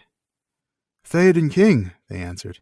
"He is dead, but Éomer king now rides in the battle, he with the white crest in the wind." Then the prince went from his horse, and knelt by the bier in honor of the king and his great onset, and he wept. And rising, he looked then on Éowyn and was amazed. "Surely here is a woman," he said. "Have even the women of the Rohirrim come to war in our need?" "Nay, one only," they answered. "The lady Éowyn is she, sister of Éomer, and we knew not of her riding until this hour, and greatly we rue it." Then the prince, seeing her beauty, though her face was pale and cold, touched her hand as he bent to look more closely on her. "Men of Rohan," he cried, "are there no leeches among you? She is hurt to the death, maybe, but I deem that she yet lives." And he held the bright burnished vambrace that was upon his arm before her cold lips, and behold, a little mist was laid on it, hardly to be seen. "Haste now is needed," he said, and he sent one riding back swiftly to the city to bring aid. Wow, I love that passage. I really great. do. First of all, how often do we get to read about vambraces? So that was awesome. I know. Yeah. I mean, this is really one of the few explicit references to actual plate armor. Yeah. Bright burnished. Right? I mean, because so many other times we see maybe chain or we see leather. Right. We see mail shirts and things like that. But yeah, this is actual plate. I love it. Shiny plate too. I mean, Imrahil's got the good stuff, but yeah. We'll go back to the beginning. So Merry doesn't really have a task assigned to him, right? I mean, he's certainly not big enough to carry Éowyn's body or Théoden's body back to the city. But in that state of shock that he's in, he accompanies the knights bearing their bodies. And And now he's really starting to show symptoms that look like shock, right? I mean, he's weary, he's in pain, he's got chills. That especially makes me think shock at this point. Yeah. I mean, I also think that this is the Black Breath coming on him too, right? Absolutely. Absolutely. We saw this back in book 1 when he encountered one of the Nazgul. Yeah. Yeah, no doubt. I mean, he's got physical symptoms from attacking the Witch King, right? His right arm is numb. He's completely useless. Right. Yeah. So he's definitely affected by a couple of things here. Yeah. And we see what looks like the whole world mourning for the loss Seriously. of the king and the loss of Éomer. We get this beautiful description of this rain, a literal rain that's been blown up the river from the sea, putting out the fires in the city. Yeah. But it's not described as a simple rain, is it? No, it really isn't. But I have to say, it's kind of what the city really needs. I mean, these fires have been burning all night. So, and they no longer have anybody on the first circle to put them out. So, right. I'll tell you what, though, the poignant way that these rains are described is just powerfully moving, isn't it? Yeah, it is. I mean, it's compared to a weeping. It's like the world itself is weeping for their death. Yeah, absolutely. Now, parenthetically, Christopher Tolkien describes this scene in The War of the Ring, that's Volume 8 of History of Middle-earth, as recalling the grief for Balder, awkwardly assuming that we as the readers know exactly what he's talking about there. Seriously, I mean, of course we do, right, Shawn? Yeah. I mean, we do because we had help. Yeah, exactly. And that help in this case came from Hammond and Skull, who do give us a little more detail about Christopher's recalling the grief of Balder line that literally has no other context. They tell us from the Edda that when Balder was killed, Hel agreed to release him if all things in the world, alive and dead, weep for him. Well, everything did. There you go.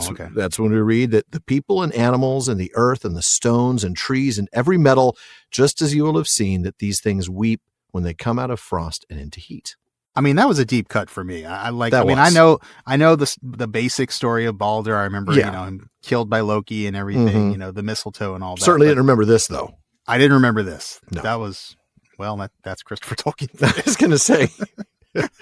Not a surprise. Anyway, so through this wet, misty weather, Merry sees the leading forces of the men of the city riding out to the battle. That's right. And that's when Prince Imrahil stops and asks them what they're carrying. That's right. I mean, it's clear somebody important is dead or badly injured. I mean, he's seeing, a bunch of knights carrying people on biers. So he's got to know who is it and how bad. That's right. And they tell him Théoden's dead and that Éomer is now king and he's out in the battle. Yeah. Yeah. I love this moment, though. Imrahil doesn't say, all right, great. Well, go, the city's in that way, that I'll let them know you're coming. No, he gets off his horse.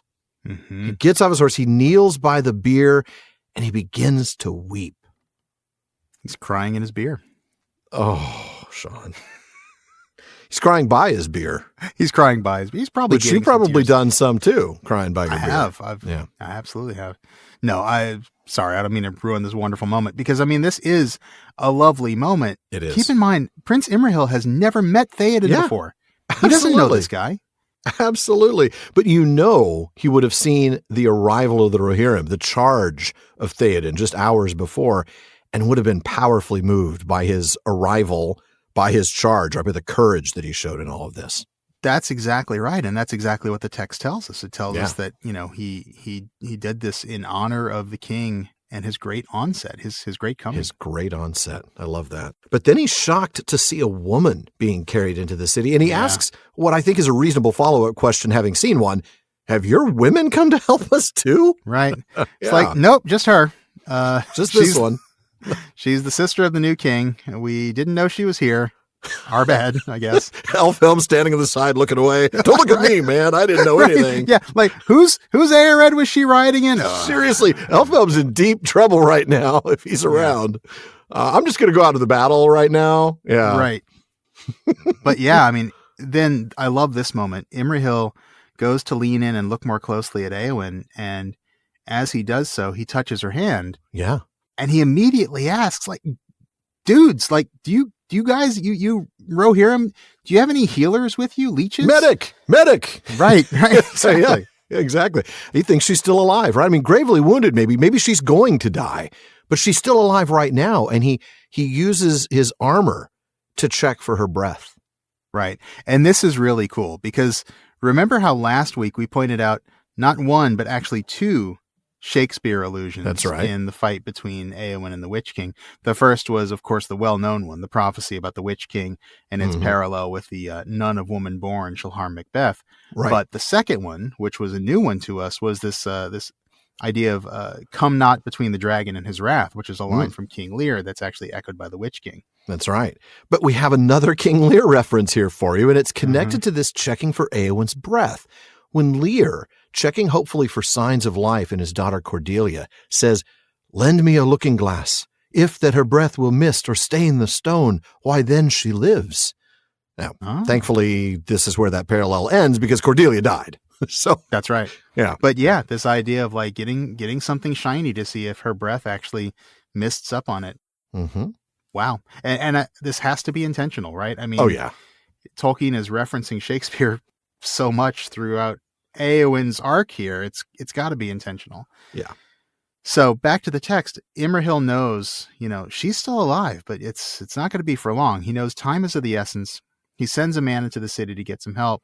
And then he bows to the Rohirrim, bids them farewell, and then heads off to the battle where he's needed. Yeah. Oh, he's absolutely needed, as we'll see. I love the bit we're going to get to at the end. I think it's next week when he and Éomer and Aragorn come back and they're basically unscathed because nobody wanted to fight him. Yeah. That is, I can't wait to get to that moment. But yeah, absolutely. Good stuff. All right. Well, with that, why don't you go ahead and take us to the last reading of the day? I will. And now the fighting waxed furious on the fields of the Pelennor, and the din of arms rose upon high with the crying of men and the neighing of horses. Horns were blown and trumpets were braying, and the Mumakil were bellowing as they were goaded to war. Under the south walls of the city, the footmen of Gondor now drove against the legions of Morgul that were still gathered there in strength. But the horsemen rode eastward to the succor of Éomer, Hurin the Tall, Warden of the Keys, and the Lord of Lasarnach, and Hirluin of the Green Hills, and Prince Imrahil the Fair, with his knights all about him. Not too soon came their aid to the Rohirrim, for fortune had turned against Éomer, and his fury had betrayed him. The great wrath of his onset had utterly overthrown the front of his enemies, and great wedges of his riders had passed clear through the ranks of the Southrons, discomfiting their horsemen and riding their footmen to ruin. But wherever the Mumakil came, there the horses would not go, but blenched and swerved away, and the great monsters were unfought and stood like towers of defense, and the Haradrim rallied about them. And if the Rohirrim at their onset were thrice outnumbered by the Haradrim alone, soon their case became worse. For new strength came now streaming to the field out of Osgiliath. There they had been mustered for the sack of the city and the rape of Gondor, waiting on the call of their captain. He now was destroyed, but Gothmog, the lieutenant of Morgul, had flung them into the fray, Easterlings with axes, and Variags of Khand, Southrons in scarlet, and out of far Harad, black men like half-trolls with white eyes and red tongues. Some now hastened up behind the Rohirrim, others held westward to hold off the forces of Gondor and prevent their joining with Rohan. It was even as the day thus began to turn against Gondor and their hope wavered, that a new cry went up in the city, it being then mid-morning, and a great wind blowing, and the rain flying north, and the sun shining. In that clear air, watchmen on the walls saw afar a new sight of fear, and their last hope left them. Wow. Ugh. So, yeah, with the body of the king and Éowyn's not just a body yet, fortunately, now good. Moving towards the city, we move back to the battlefield here. Yeah, and it is reaching maximum carnage about now, right? Waxed furious, din of arms, crying of men, the bellowing of the Mumakil. I love that. Yeah. And the infantry forces of Gondor are engaged near the southern walls of the city. They're fighting against the army that had come from Morgul, while the cavalry were riding to the east to support Éomer. That's right. Now, this included Hurin the Tall, great name, by the way, I have to say that. Now, unlike Forlong and Hirluin, also mentioned in this passage, he will survive the day. He'll end up commanding the garrison of troops left behind when Aragorn marches to the Black Gate. That's right. We've also got Forlong the Fat. Now, that's Tolkien's epithet, not mine. And that's not as great a name as Hurin the Tall, I have to say. No, it's not. Can I switch epithets, please? I know. I'm also tall. Can I just be like Forlong the also tall? Right. Why not Forlong the red-haired? Come on. I don't know that he actually has red hair, but I'm just like, there had to be some other characteristic. Yeah. But anyway, Forlong is the Lord of Lasarnach, who had arrived with 200 men. Mm-hmm. And then Hirluin, who came from the green hills of Pinnafgelin with 300 men. That's right. Imrahil, with his knights, we know that he came not only with those mounted knights, but with 700 infantrymen. They were far and away the largest and most powerful force that came into the city at the time. And their arrival is just in time for Éomer and the men of Rohan. So yeah, they were actually finding themselves in a little bit of trouble initially, thanks to the Mumakil. Éomer's initial charge had destroyed the front of the Southrons, which enabled the Rohirrim to penetrate deep into the enemy formation, which caused problems for both the cavalry and the infantry of the Southrons. But of course, their horses, like Brett explained, would not approach the Mumakil, and the Haradrim, pretty wisely, when they figured that out, started using them as rally points for the defense. But like Brett said, horses who are not trained for exposure to elephants, they will not go near them. No. Like he says, they know they're bigger than the horse. I might not know what that is, but it's bigger than me. I'm not getting anywhere near it, right? Right. So Hammond and Skull also point us to another source. They don't point us to Brett, which would have been actually brilliant if they had. Cool. They point us to a source we've referenced before, Greek fire, poison arrows, and scorpion bombs. So again, that's at the very top of the book list that I want to buy. That's awesome. I want that this title's book, amazing. Man. Yeah. In it, the author Adrian Mayer explains that elephants are trained for use in war by their suppliers in India. And quote, they were very effective, especially against men and horses who had never set eyes on such creatures before. Yeah, she goes on to point out that these creatures were fitted with coats of armor and iron tusk covers and carried crenellated castles with archers on top. An elephant could charge at 15 miles per hour. The stampeding animals could plow through tight phalanxes of men, crushing them or causing them to scatter. 15 miles an hour may not sound very fast to you if you're driving your car, but if that's a flippant elephant running into you and your friends, that's fast. Yeah, absolutely. Force equals mass times acceleration, and that is a terrifying image. Yeah, absolutely. And then Mayer goes on to tell of the first time that a Roman army faced war elephants. This was when Pyrrhus invaded Italy in 280 BC, the name that we get a Pyrrhic victory from. The elephants, she says, quote, undid the Romans, and their terrified cavalry horses refused to face the beasts. In the panic, many Roman soldiers were impaled by the elephants' tusks and crushed under their feet. Oh, man. Wow. Oh, man. Yeah. Those poor elephants to have to clean off their tusks. And who's going to clean up their feet? We'll get all the Romans out between my toes. I got all these Romans between my toes. I'm imagining really big toothbrushes. Exactly. And just like the elephants just having a nice soak after the battle. Soaking their feet. Just chilling. Just getting all the Roman bits off. Okay, that's disturbing. Which is kind of horrible. It's really horrible, actually, yeah. Anyway, but so as fearsome as these elephants or Mumakil were, they're not the only problem for the Rohirrim right now. No, not even close to the only one. No, because while they're dealing with this, more enemies arrive on the field. Right. This would be what Brett called the exploitation force. These are the forces that are actually set aside in the battle to take the city after the victory. That's right. And now they would have been sent into a defeated city by the Witch King, who, I'm sure he thought by now they'd be in use, but they're just on the sidelines. Sure. And so the second in command, Gothmog, sends them into battle as reinforcements. That's right. Now, a quick aside on the name Gothmog. This comes to us from the War of the Ring, and folks who were with us since the Silmarillion may remember this. Christopher Tolkien says that the name Gothmog actually goes back to the Lord of Balrogs, who was the slayer of Feanor and Fingon. That's right. Now, we literally know nothing more about this Gothmog. I'm pretty sure he's not the Lord of Balrogs. We don't know what happens to him after the battle, and we don't even know what he is. Is he a man? Right. Or is he a Muppet? No.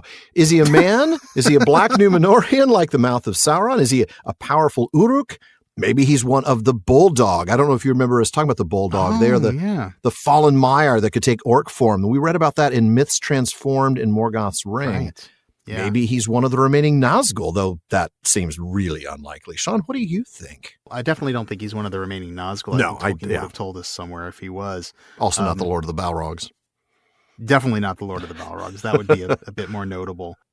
Yeah, I mean, it could be that the movies have tainted me too much. I just kind of think of him as powerful orc.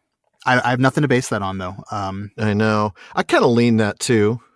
I kind of feel like maybe a Black Numenorian might have a more Numenorian-sounding name, even though... Yeah, some sort of Adunaic name. Yeah. I feel like they would have a different name. So I kind of think that he's an orc, but...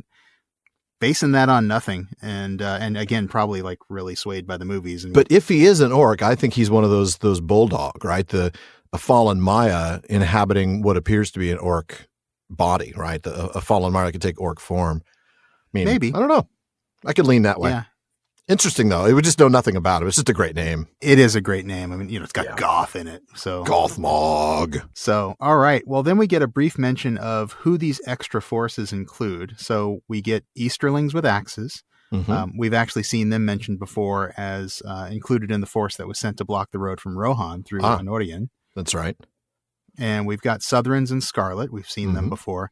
Right. We also see Variags of Khand. Yeah. We don't really get much about these guys. The unfinished index tells us that this land, the land of Khand, is to the southeast of Mordor, and that it's, well, here you go, inhabited by Variags. Thank you very much. That's a little for clearing that circular. up. Thank you very much. Right. Yeah. And they're apparently very angry, and you don't want to experience the wrath of Khand. No. Dum. All I can think, I'm still just thinking of the circularity of this. It's just like, I know. Oh, who are these guys? The Variags. Where are they from? From Khand. Oh, what's Khand? It's the place where the Variags come from. I know. Thanks a lot, Professor. And now all I can think of, though, is rich Corinthian leather and how revenge is a dish best served cold. My Star Trek references go over your head, Sean, but that's all right. I know that one just because I have seen Star Trek II, The Wrath of Khan several times. As you should. It's a fantastic That film. movie's amazing. It really is. Star Trek fan. Yeah. I'm just going to tell you, the even-numbered Star Trek films are the better ones. But that's what I've always heard. Yeah. We don't know much about the Variags other than that they come from Khand. We do know, though, that they were allied with the Wainriders in the battle that took the lives of King Ondaher and his sons Artemir and Faramir. Right. And of course, you know all about Artemir and Faramir, right? Yeah. They were the sons of King Ondaher. And of course, we know all about King Ondaher. He was the father of Artemir and Faramir. Right, exactly. Thanks for that circular stuff. You're welcome. Anyway, we get a little bit more from Hammond and Skull. They actually point out that at least in the real world, in the Oxford English Dictionary, Variags is used in Russian of the people usually named Varangians. And they're the Scandinavian rovers who, in the 9th and 10th centuries, overran parts of Russia and reached Constantinople. Now, in modern Russian, the Oxford English Dictionary actually says Variag means a peddler. So I guess this word now just means, I guess the idea is like somebody who travels around, wanders around. I don't know. But a quick Google search reveals that it seems like it's used similarly to the word Viking in English. Oh, that is interesting. That's kind of what we should be thinking about here. Maybe. Well, Varangar is Norse for mercenary people, or also pledged companions. So it is possible that Tolkien was suggesting they're mercenaries. Yeah, I think so. Now, we also see the black men, like half trolls with white eyes and red tongues from Far Harad. Yeah. This is not my favorite sentence in Lord of the Rings. It's quite possibly the most troubling that we've come across. I mean, Yeah, it definitely is. It's hard not to see why this would really be offensive. Yeah, no, totally. And look, we've talked about race in Tolkien before, going back to episode 114 and 192. Yeah. We tried kind of maybe not so wisely to try and, find some ways around. Yeah, naively. Tried to find some ways around the more troubling interpretations of these sentences. I think we did a little bit better in episode 192, where we actually talked to some people of other groups that do not look like us. And I think we got a lot better with that episode. But I mean, there's just no way around it. This one's really troubling. Yeah. This is a really bad sentence. Especially because it's not like we can say, oh, well, then they're half trolls. Because here's the thing, half trolls don't appear anywhere else in the legendarium. It appears like it's just a poetic way of describing them as large, evil, and strong. Yeah, and I guess that's it. But it in doing so, he dehumanizes them. Totally does. Yeah. And that's what I really have a problem with this sentence. There's just no way around it. He is just he's just straight up doing that. I think as we've learned from talking to many people, it's just something we need to be prepared to confront. Recognize that Tolkien was writing from his perspective and his time. Doesn't excuse him.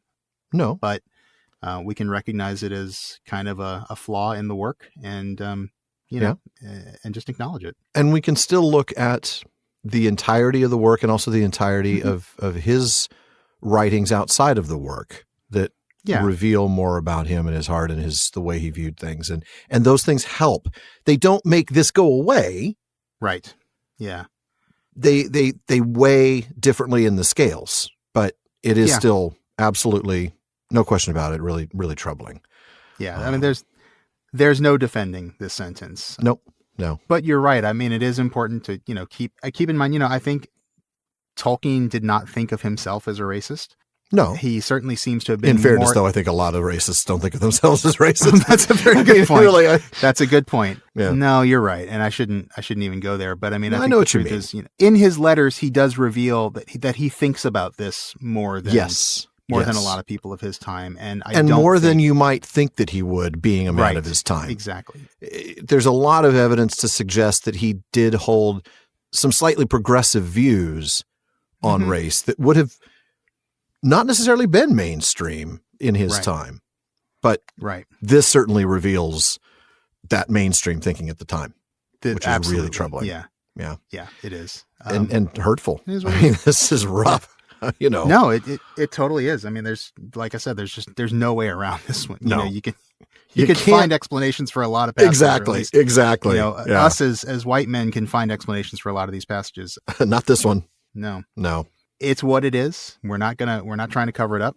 We want to point it out. And I think we really got, especially in episode 192, we heard some really good perspectives from listeners who don't see the text the way we do, and and who they experience it quite differently than we do. Have experienced it quite differently, and have felt have felt passages like this in a different way. And I would definitely recommend people go and listen to that rather than our ramblings on the topic.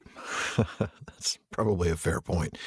So coming back to all these forces coming in, right? They're pouring in, and they're coming in between Gondor and Rohan, with some of them actually trying to flank the Rohirrim. And when things are bad, as they often do, they get worse. And they do that here. Yes, they do.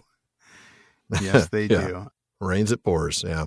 Yeah. I mean, and just as their hope is described as wavering, the weather shifts a bit. Yeah. The rain's now gone. The sun comes out. And that allows the watchmen in the city to see. What do they see? Yeah, they see a new side of fear, and that causes them to lose whatever hope that might have remained until now. But we're going to have to wait until next week to see what it is that has caused this loss of hope. Indeed. So as those Easterlings and Variags and Southrons and half-trolls were attacking, nobody noticed the greatest weapon unleashed by Gothmog, the lieutenant of Morgul, the heavy mailbag wielded by none other than Barlaman, nearly as mighty as Grond. What does Barlaman have in the mailbag for us tonight, Shawn? These are getting harder and harder to write spectacularly. You're doing well. I have to say, you're doing well. And I'm just imagining this mailbag, Barlaman swinging the mailbag like Grond. No, now they got to get trolls to carry it, Yeah. All right. So first up in the mailbag tonight, Gavriel writes in with an interesting question here. And I'd say interesting in light of recent events. Who would you like to see do an adaptation of Tolkien's work? And maybe even which of the works? Gavriel says, I would really have liked to see an adaptation made by Hayao Miyazaki from Studio Ghibli. The Darkness of Howl's Moving Castle and The Children of Hurin. Interesting. I know. Or his ability to flirt with children's fairy tales while still keeping a film interesting for adults, not to mention the relations between nature and industry. Wow. What do you think? Alan, I'm going to go ahead and ask what you think first. I will tell you what I think, Shawn. I think I pulled this question from the bag precisely because you're on the show this week. You've got a much broader knowledge of the filmmaking industry than I do. Certainly, I'm going to say you're more well-read, meaning you've seen a lot more than I have. I readily confess that I'm not a big cinephile. I mean, it's not that I don't like a good film, mind you, but the movie industry isn't something that I follow, so I don't necessarily know a lot. Sure, yeah. No, I know that about you, yeah. Yeah, I mean, given that, of course, I'm really looking forward to your answer, though I might have to ask you, well, what were the other things this person did so that I can kind of put them in context? But all right. I will toss out a couple of ideas. Now, first, this is kind of a mainstream choice, and people are going to maybe mock me for this. I'd love to see the Father Christmas letters brought to life by Steven Spielberg. He has a way of taking fun stories that touch the heart. I think his sort of light touch storytelling would work really well with North Polar Bear.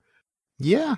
I can even see Tom Hanks maybe voicing North Polar Bear or being one of the other characters. Maybe, I don't know. I want Tom Hanks to be Santa Claus, man. Oh yeah, actually, I think you're right. He should be Father Christmas. I think there'd just be a neat, fun, lighthearted adventure. You know, that is a cool one. Cool one. As for a wild sort of out there idea, probably about as interestingly cinematically as I can get. What about Wes Anderson directing Rover Random? I watched The Life Aquatic and The Grand Budapest Hotel, and they are both, really, really unique visually. And I think it would be fun. I think Rover Random would be a really interesting story to see in that sort of candy-colored, kind of bright, slightly surreal world. Well-composed shots. Wes Anderson is this real knack for like perfectly symmetrical shots, and I could really see that working well for Rover Random. Absolutely, yeah. It would be fun, wouldn't it? That's actually a really good one. Wes Anderson's a really good choice for Rover Random. I actually had to look it up who that was because I just remember I did know that Grand Budapest was done by the same guy as Life Aquatic, and so but I had to look it up because I didn't know the name. I'm just not a Hollywood guy. Yeah. But such a really unique style, and I thought, Rover Random that would be fun. Yeah. Definitely. It would definitely work with that sort of, that kind of childlike wonder that you give through Random. Yeah. I like that. And I like the Steven Spielberg choice too. That's good. I mean, Steven Spielberg, he's a mainstream director. Obviously he's not like, he's not like, hipster cred director, but he's a talented director. He's made a ton of great movies. And, I think he'd do a really good crowd pleaser with Father Christmas Letters. Yeah. But look, thank you for saving this question for me because I got to say, man, I do have some ideas. I figured you have a lot of ideas. Man, take off. How much time do we got? Not much. I mean, to be honest, I still would love to see Guillermo del Toro's version of The Hobbit. Oh, yeah, that's fair. Because he would have brought such a unique perspective to it. But sadly, that one will never be. And we ended up with the Hobbit movies that we ended up with. But hey, let's have some fun with some other never will be's. To be honest, the first thing I thought of when I read this question is, I think, going to be a controversial choice, but I'm going to put it out there anyway. All right, do it, man. Do it. There's a director named David Lowery. He directed the version of The Green Knight that came out in 2021. Now, because it's an adaptation of Sir Gawain and the Green Knight, lots of Tolkien fans have strong opinions about this movie, and I do too. Yeah. And I will say I don't agree with many of the narrative decisions that Lowery made in adapting. Many or any? I agree with some. He did some really cool stuff. He also did some things that I was like, no. But nevertheless, it is a film I think about a lot. Okay. And I think his visual style especially, he's got this real style he's got this real ability to sort of contrast these sort of scenes of bleak darkness with also this really kind of spooky but enchanted kind of fairy thing. He does that a lot in Green Knight. And I think that would make a really interesting Lay of Lathian movie. Oh, okay. That would be interesting. There's definitely some kind of dark, spooky scenes in Green Knight that I feel like would work well for Angband or Tal and Gaurhoth, not to mention the Halls of Mandos. But, But again, he also captures this sense of awe and wonder that I think would kind of do well for some of the lighter moments, the love and the enchantment that we get in the Lay of Lathian. But, look, I do acknowledge, he did some stuff with Green Knight that I was not happy with. And, we might get some angry comments from me even putting him in the same breath as Tolkien. But, and that's just because there were some scenes in Green Knight that were just a little too weird. Some were strangely explicit in ways they didn't need to be. Yeah. But, I mean, I learned recently that Disney has given him a live action Peter Pan and Wendy movie. Oh my goodness, really? Okay. Yeah, so apparently he can do PG-13 when he needs to. So All right I'm then. sure he could pull it off. Fair enough. I spent a lot of time on that one. Okay. Sorry, but I've got more. Can I keep going? Yeah, please do. So after I thought of Lay of Lathian, I started thinking, okay, well, who would I want to direct the other great tales? Mm. And I came up with Ryan Coogler. So this is the director who directed the MCU Black Panther and Wakanda Forever movies. Oh, yeah. And he also directed, I think, the first 2 Creed movies. Okay. I want him to direct The Children of Hurin. Okay. All right. I'll go with that. I'll buy that. Because, I mean, look, Turin, just like T'Challa, he's a man in black. Mm-hmm. The Black Panther movies are very much about family and sort of living up to the expectations of previous generations. So I think that would be kind of cool. Yeah. Wow. And then I'd pick Jordan Peele to direct The Fall of Gondolin. Now, I know what? a lot of people who know that name, they think of him as a comedian because he was on Key and Peele. But he does horror and he does action really well. Like if you've seen movies like, I know you don't watch horror movies, but movies like Get Out and Nope. I saw a trailer for Nope. That's all I needed to see. It was a cool movie, and it had some really Okay. awesome monster designs in it, so I could see him doing a cool Fall of Gondolin. I would love to see his Balrog. I'd love to see him do like the mechanical serpents that we get in the early version of Gondolin. Oh, that'd be fun. Okay. Yeah. Yeah. So, what else? Wow. I can keep What, going. you got more? I got more. Of course you do. All right. Fair. Because I don't. I'm out. This one's just goofy, but I think it would be fun. I'd love to see the Coen brothers make a really quirky, goofy Flight of the Noldor movie. Like, Okay, I'm you imagining lost me there, man. I'm imagining Feanor as like the super smart, like George Clooney in Oh Brother, Where Art Thou, as Feanor. Like, he's smart, but he's also like completely fully, Total you know jerk. what? Yeah. Yeah. Yeah. And the Coen brothers can do some, they do violence and action well too, Yeah. like in No Country for Old Men. So that would Right. be Oh, man. cool. Outside of the Legendarium, because we talked about Rover Random, I'd love to see Edgar Wright. So that's the director who did Shaun of the Dead, Hot Fuzz. I'd love Okay, to see him do okay. something like Farmer Giles of Ham. Oh, that would be fun. Yeah. Okay. Yeah. He's really, he could do really well with like the wordplay and the comic timing of that movie. Plus he's British. That absolutely would work. The sense of humor would work. Yeah. Don't you think? Yeah, exactly. Gavriel had picked Miyazaki for Children of Hurin, which I got to admit, I'm not seeing that one as much. I want to see Miyazaki do Smith of Wooten Major. Oh, yeah. Oh, absolutely. Right? Into Right? Fairy and Yeah. all of that. Oh, yes. That would be Yeah. fantastic. Yeah. Absolutely Yeah. fantastic. I got one more. Can I do one more? Oh, wow. Okay. And it keeps going. Yeah, go for it. Sure. Why not? Last one. Okay, this is not a movie. This is a dream series. Oh, This is Jon Favreau and Dave Filoni. So these are the that's showrunners behind The Mandalorian. Yeah. Yep. Doing a series about the adventures of Eärendil. Oh, All the the old stuff Tolkien right? had him doing in the early versions, Yeah. man, fighting Ungoliant and all that stuff. Yeah. I want that, and I want the series finale to be like a 4-part, 5-part arc directed by Bryce Dallas Howard. Now, that's Ron Howard's daughter. Yeah. She's an actress. She's also a director. She directed some of my favorite Mandalorian episodes. Uh-huh. I want her to do like the final arc of Eärendil and Elwing's trip to Valinor. Oh, my goodness. All right, Sean. I'm on board. I'm on board with Yeah? all of those except for maybe the goofy Flight of the Noldor one. I think you might have lost Come me on, on man. that. You got to laugh at Feanor. We got to make Feanor I definitely ridiculous. want to laugh at Feanor. I want him to be like Better Off Dead. I want my Silmarills. Yeah. That's Oh, good man. too. Oh. All right. Sorry, stuff. I went way long with that one. But, Yeah, you did. that's- Well, folks, we're going to come you back knew that next was going to month. happen. All right. Yeah, you knew that would happen. I did indeed. And of course, I also still like Gavriel's suggestion of Miyazaki taking on Children of Hurin. In the idea of Howl's Moving Castle and all of that, I could buy I that. do see it. I'm really stuck on Coogler for that one. Just Yeah, I think that might be a better fit. well, thank you. Well, I don't know. Do we have time for one more? Well, really, we don't, but I'm going to ask it anyway. But we're going to make this a really easy one. It's a half a question, Sean. All right. You're going to have to explain that, I think. Yeah, let's get a judge's ruling on that. So back when James and I were going through the Muster of Rohan, we were given this really great question in the mailbag. So I've already answered it. So you're the only one who needs to answer this one. And I imagine Lacey B., who asked the original question, would be pleased to hear this as well. So here's the question that James and I answered back then. What would you argue is the best speech or monologue in The Lord of the Rings? And which is your favorite? I'll just answer that one. It's Éowyn and the Witch King. So It totally is, yeah. yeah. So what's the best speech or monologue? That is my favorite. We read it last week. But I do have some other favorites, and so I can talk about those. Okay. Interestingly, the two speeches that I thought of in response to this, I didn't realize until I looked them both up.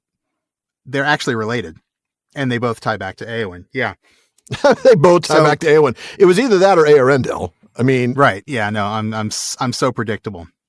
Yeah. So maybe I just have my favorite Shield Maiden on my mind right now, but these are the two speeches that I'm thinking of right now that I love. So, okay. The first one, and let me just clarify. I don't like this one for the content because it's Saruman and he's being a big jerk. Which he usually is. He usually is, but it's got some great turns of phrase in it. Oh, I know where you're going. Yeah. I think you do. Absolutely vicious response to Théoden and Isengard. This is when Théoden actually shows a little backbone and is, hey, when you hang from a gibbet for the sport of your own crows, that's when we'll have peace. And Saruman's response is, gibbets and crows. Dotard, what is the house of Eorl but a thatched barn where brigands drink in the reek and their brats roll on the floor among the dogs? Too long have they escaped the gibbet themselves. But the noose comes, slow in the drawing, tight and hard in the end. Hang, if you will. Now his voice changed as he slowly mastered himself. I know not why I have had the patience to speak to you, for I need you not, nor your little band of gallopers, as swift to fly as to advance, Théoden Horsemaster. Long ago I offered you a state beyond your merit and your wit. Ooh. I have offered it again, so that those whom you may lead may clearly see the choice of roads. You give me brag and abuse. So be it. Go back to your huts. Wow. Ouch. Yeah. Yeah, that's a good one. That counts. I mean, yeah. It's a good speech, right? I mean, it is. It's, again, the content I don't like, but kind of really, it's still really cool. The choice of words is pretty amazing. It's so fun. It's always fun reading the villain, doing Saruman and doing the bad guys. I mean, you just get to be venomous with your words. It's so much fun. Exactly. Yeah. Théoden Horsemaster. Yeah, I love it. He's just so nasty to him here. Yeah. Yeah. Good stuff. Well, you said you have two. I have two, and the other one I thought of was Gandalf's words to Éomer about Éowyn in the Houses of Healing, and I didn't even remember until I went to the ebook to pull the text out for this answer. Gandalf actually quotes Saruman and his abuse at Isengard. Oh, my goodness. Yeah, okay, I know exactly what you're talking about. So here's Gandalf speaking to Éomer in the Houses of Healing. He says, "My friend," said Gandalf, "you had horses and deeds of arms and the free fields, but she, born in the body of a maid, had a spirit and courage at least the match of yours. Yet she was doomed to wait upon an old man whom she loved as a father, and watch him falling into a mean, dishonored dotage, and her part seemed to her more ignoble than that of the staff he leaned on. Think you that Wormtongue had poison only for Théoden's ears?" And here's the quote, "Dotard, what is the house of Eorl but a thatched barn where brigands drink in the reek, and their brats roll on the floor among their dogs? Have you not heard those words before? Saruman spoke them, the teacher of Wormtongue, though I do not doubt that Wormtongue at home wrapped their meaning in terms more cunning. My lord, if your sister's love for you, and her will still bent to her duty, had not restrained her lips, you might have heard even such things as these escape them. But who knows what she spoke to the darkness, alone, in the bitter watches of the night, when all her life seemed shrinking, and the walls of her bower closing in about her, a hutch to trammel some wild thing in." Wow. Which, of course, we're all thinking of Wormtongue saying that in the movie now. Oh, it's impossible not to think of Brad Dourif saying those lines. Yeah, but it's actually Gandalf, and it actually has a very different meaning. Very different meaning, but it does follow along with this whole idea of Wormtongue having poison, not just for Théoden's ears. We take this idea of Wormtongue not just trying to control Théoden, but also planting these poisonous thoughts even in the mind of somebody like Éowyn. So what Gandalf is saying is speculative. We're hearing we're hearing Wormtongue say to her. It's really interesting. Yeah. So those are my two. That was a super fun question. Thank you for saving that half question for me. You're very welcome. What did you say back then? Oh, back then, I'm sure you will not be shocked by this either. I said that my favorite speech was Faramir's speech to Frodo, right? You know the one. I would not take this thing if it lay by the highway and so on. Yeah. I would read it again, but A, I've probably read it a half a dozen times on the podcast and will probably read it at least one or two more times. And B, we're already running very, very, very long. So, yeah. Yeah, that's a good point. All right. Well, super fun question. Thank you for that one. Yeah, you got it. Well, folks, that does wrap it up for another episode of the Prancing Pony Podcast. But join us again next week when hope arrives in the most literal sense. Estelle. Yeah, this is definitely hope showing up here. Quite literally. Mm-hmm. Yep. But for now, folks, Alan and I want to thank the members of Team PPP. That's editor Jordan Rennells, our Barlowman, Becca Davis, social media manager Casey Hilsey, event and Patreon community coordinator Katie McKenna, graphic artist Megan Collins, and website guru Phil Dean. And speaking of the website, please be sure to give us a visit there at theprancingponypodcast.com. We've got show notes, hilarious outtakes, some of which will probably have come from this episode, Prancing Pony Ponderings, and our online storefront where you can get all sorts of PPP merch, including the new chapter designs from Megan. Some spectacular stuff there, I gotta say. Oh, truly is. And folks, you're also going to want to check out the library page. The Prancing Pony Podcast is, first and foremost, a podcast about the books. So if you're interested in a book that we've mentioned on the show, you'll find a link for it in the library. And the PPP gets a small amount of compensation when you make your purchase, and we thank you for that. Indeed we do. We also want to thank our patrons at the Kierdance contribution tier. I'll start with DeMay in Alaska, James in Virginia, Tamsin in Minnesota, Chad in Texas, Lance in New Jersey, Paul in Colorado, Jerry in Texas, Joseph in Michigan, Kathy from North Carolina, Lori from Washington, Carlos in California, Brian in the UK, Ned from Connecticut, Jerry from Washington, Joe in Washington, Erwin from the Netherlands, and Dylan in Australia. There's also Ben in Minnesota, Anthony in Texas, Karen in the UK, Zaksu in Illinois, Brian in Texas, Sarah in New Jersey, June in Ireland, Joshua in Massachusetts, Lucy in Texas, Connor in North Carolina, Keith in Alabama, Erica in Texas, Carson in Oklahoma, Vivian in California, James in Massachusetts, Ann in Kentucky, Roger in Michigan, Sean in New Jersey, and Mason in California. Thank you all so very much for your support. Indeed, thank you. And folks, make sure you don't miss any episodes of the Prancing Pony Podcast. Subscribe now through Apple Podcasts, Spotify, Amazon Music, or your favorite podcast app, whatever it is. Now, one last thing as always, don't forget to send your thoughts, comments, and most of all, your best strategies to defeat the Mumakill to Barlaman at theprancingponypodcast.com. And if you want your voice literally heard, well, just send us audio of your question. Visit podinbox.com/prancingponypod and record your question for us. Just please be sure to still email the question to Barlaman. Now, even though Barlaman's been a lot more reliable lately, there's still a whole lot of mail to sort through, and we'll get to you just as soon as we're able to. As always, though, this has been far too short a time to spend among such excellent and admirable listeners. But until next time, farewell, friends.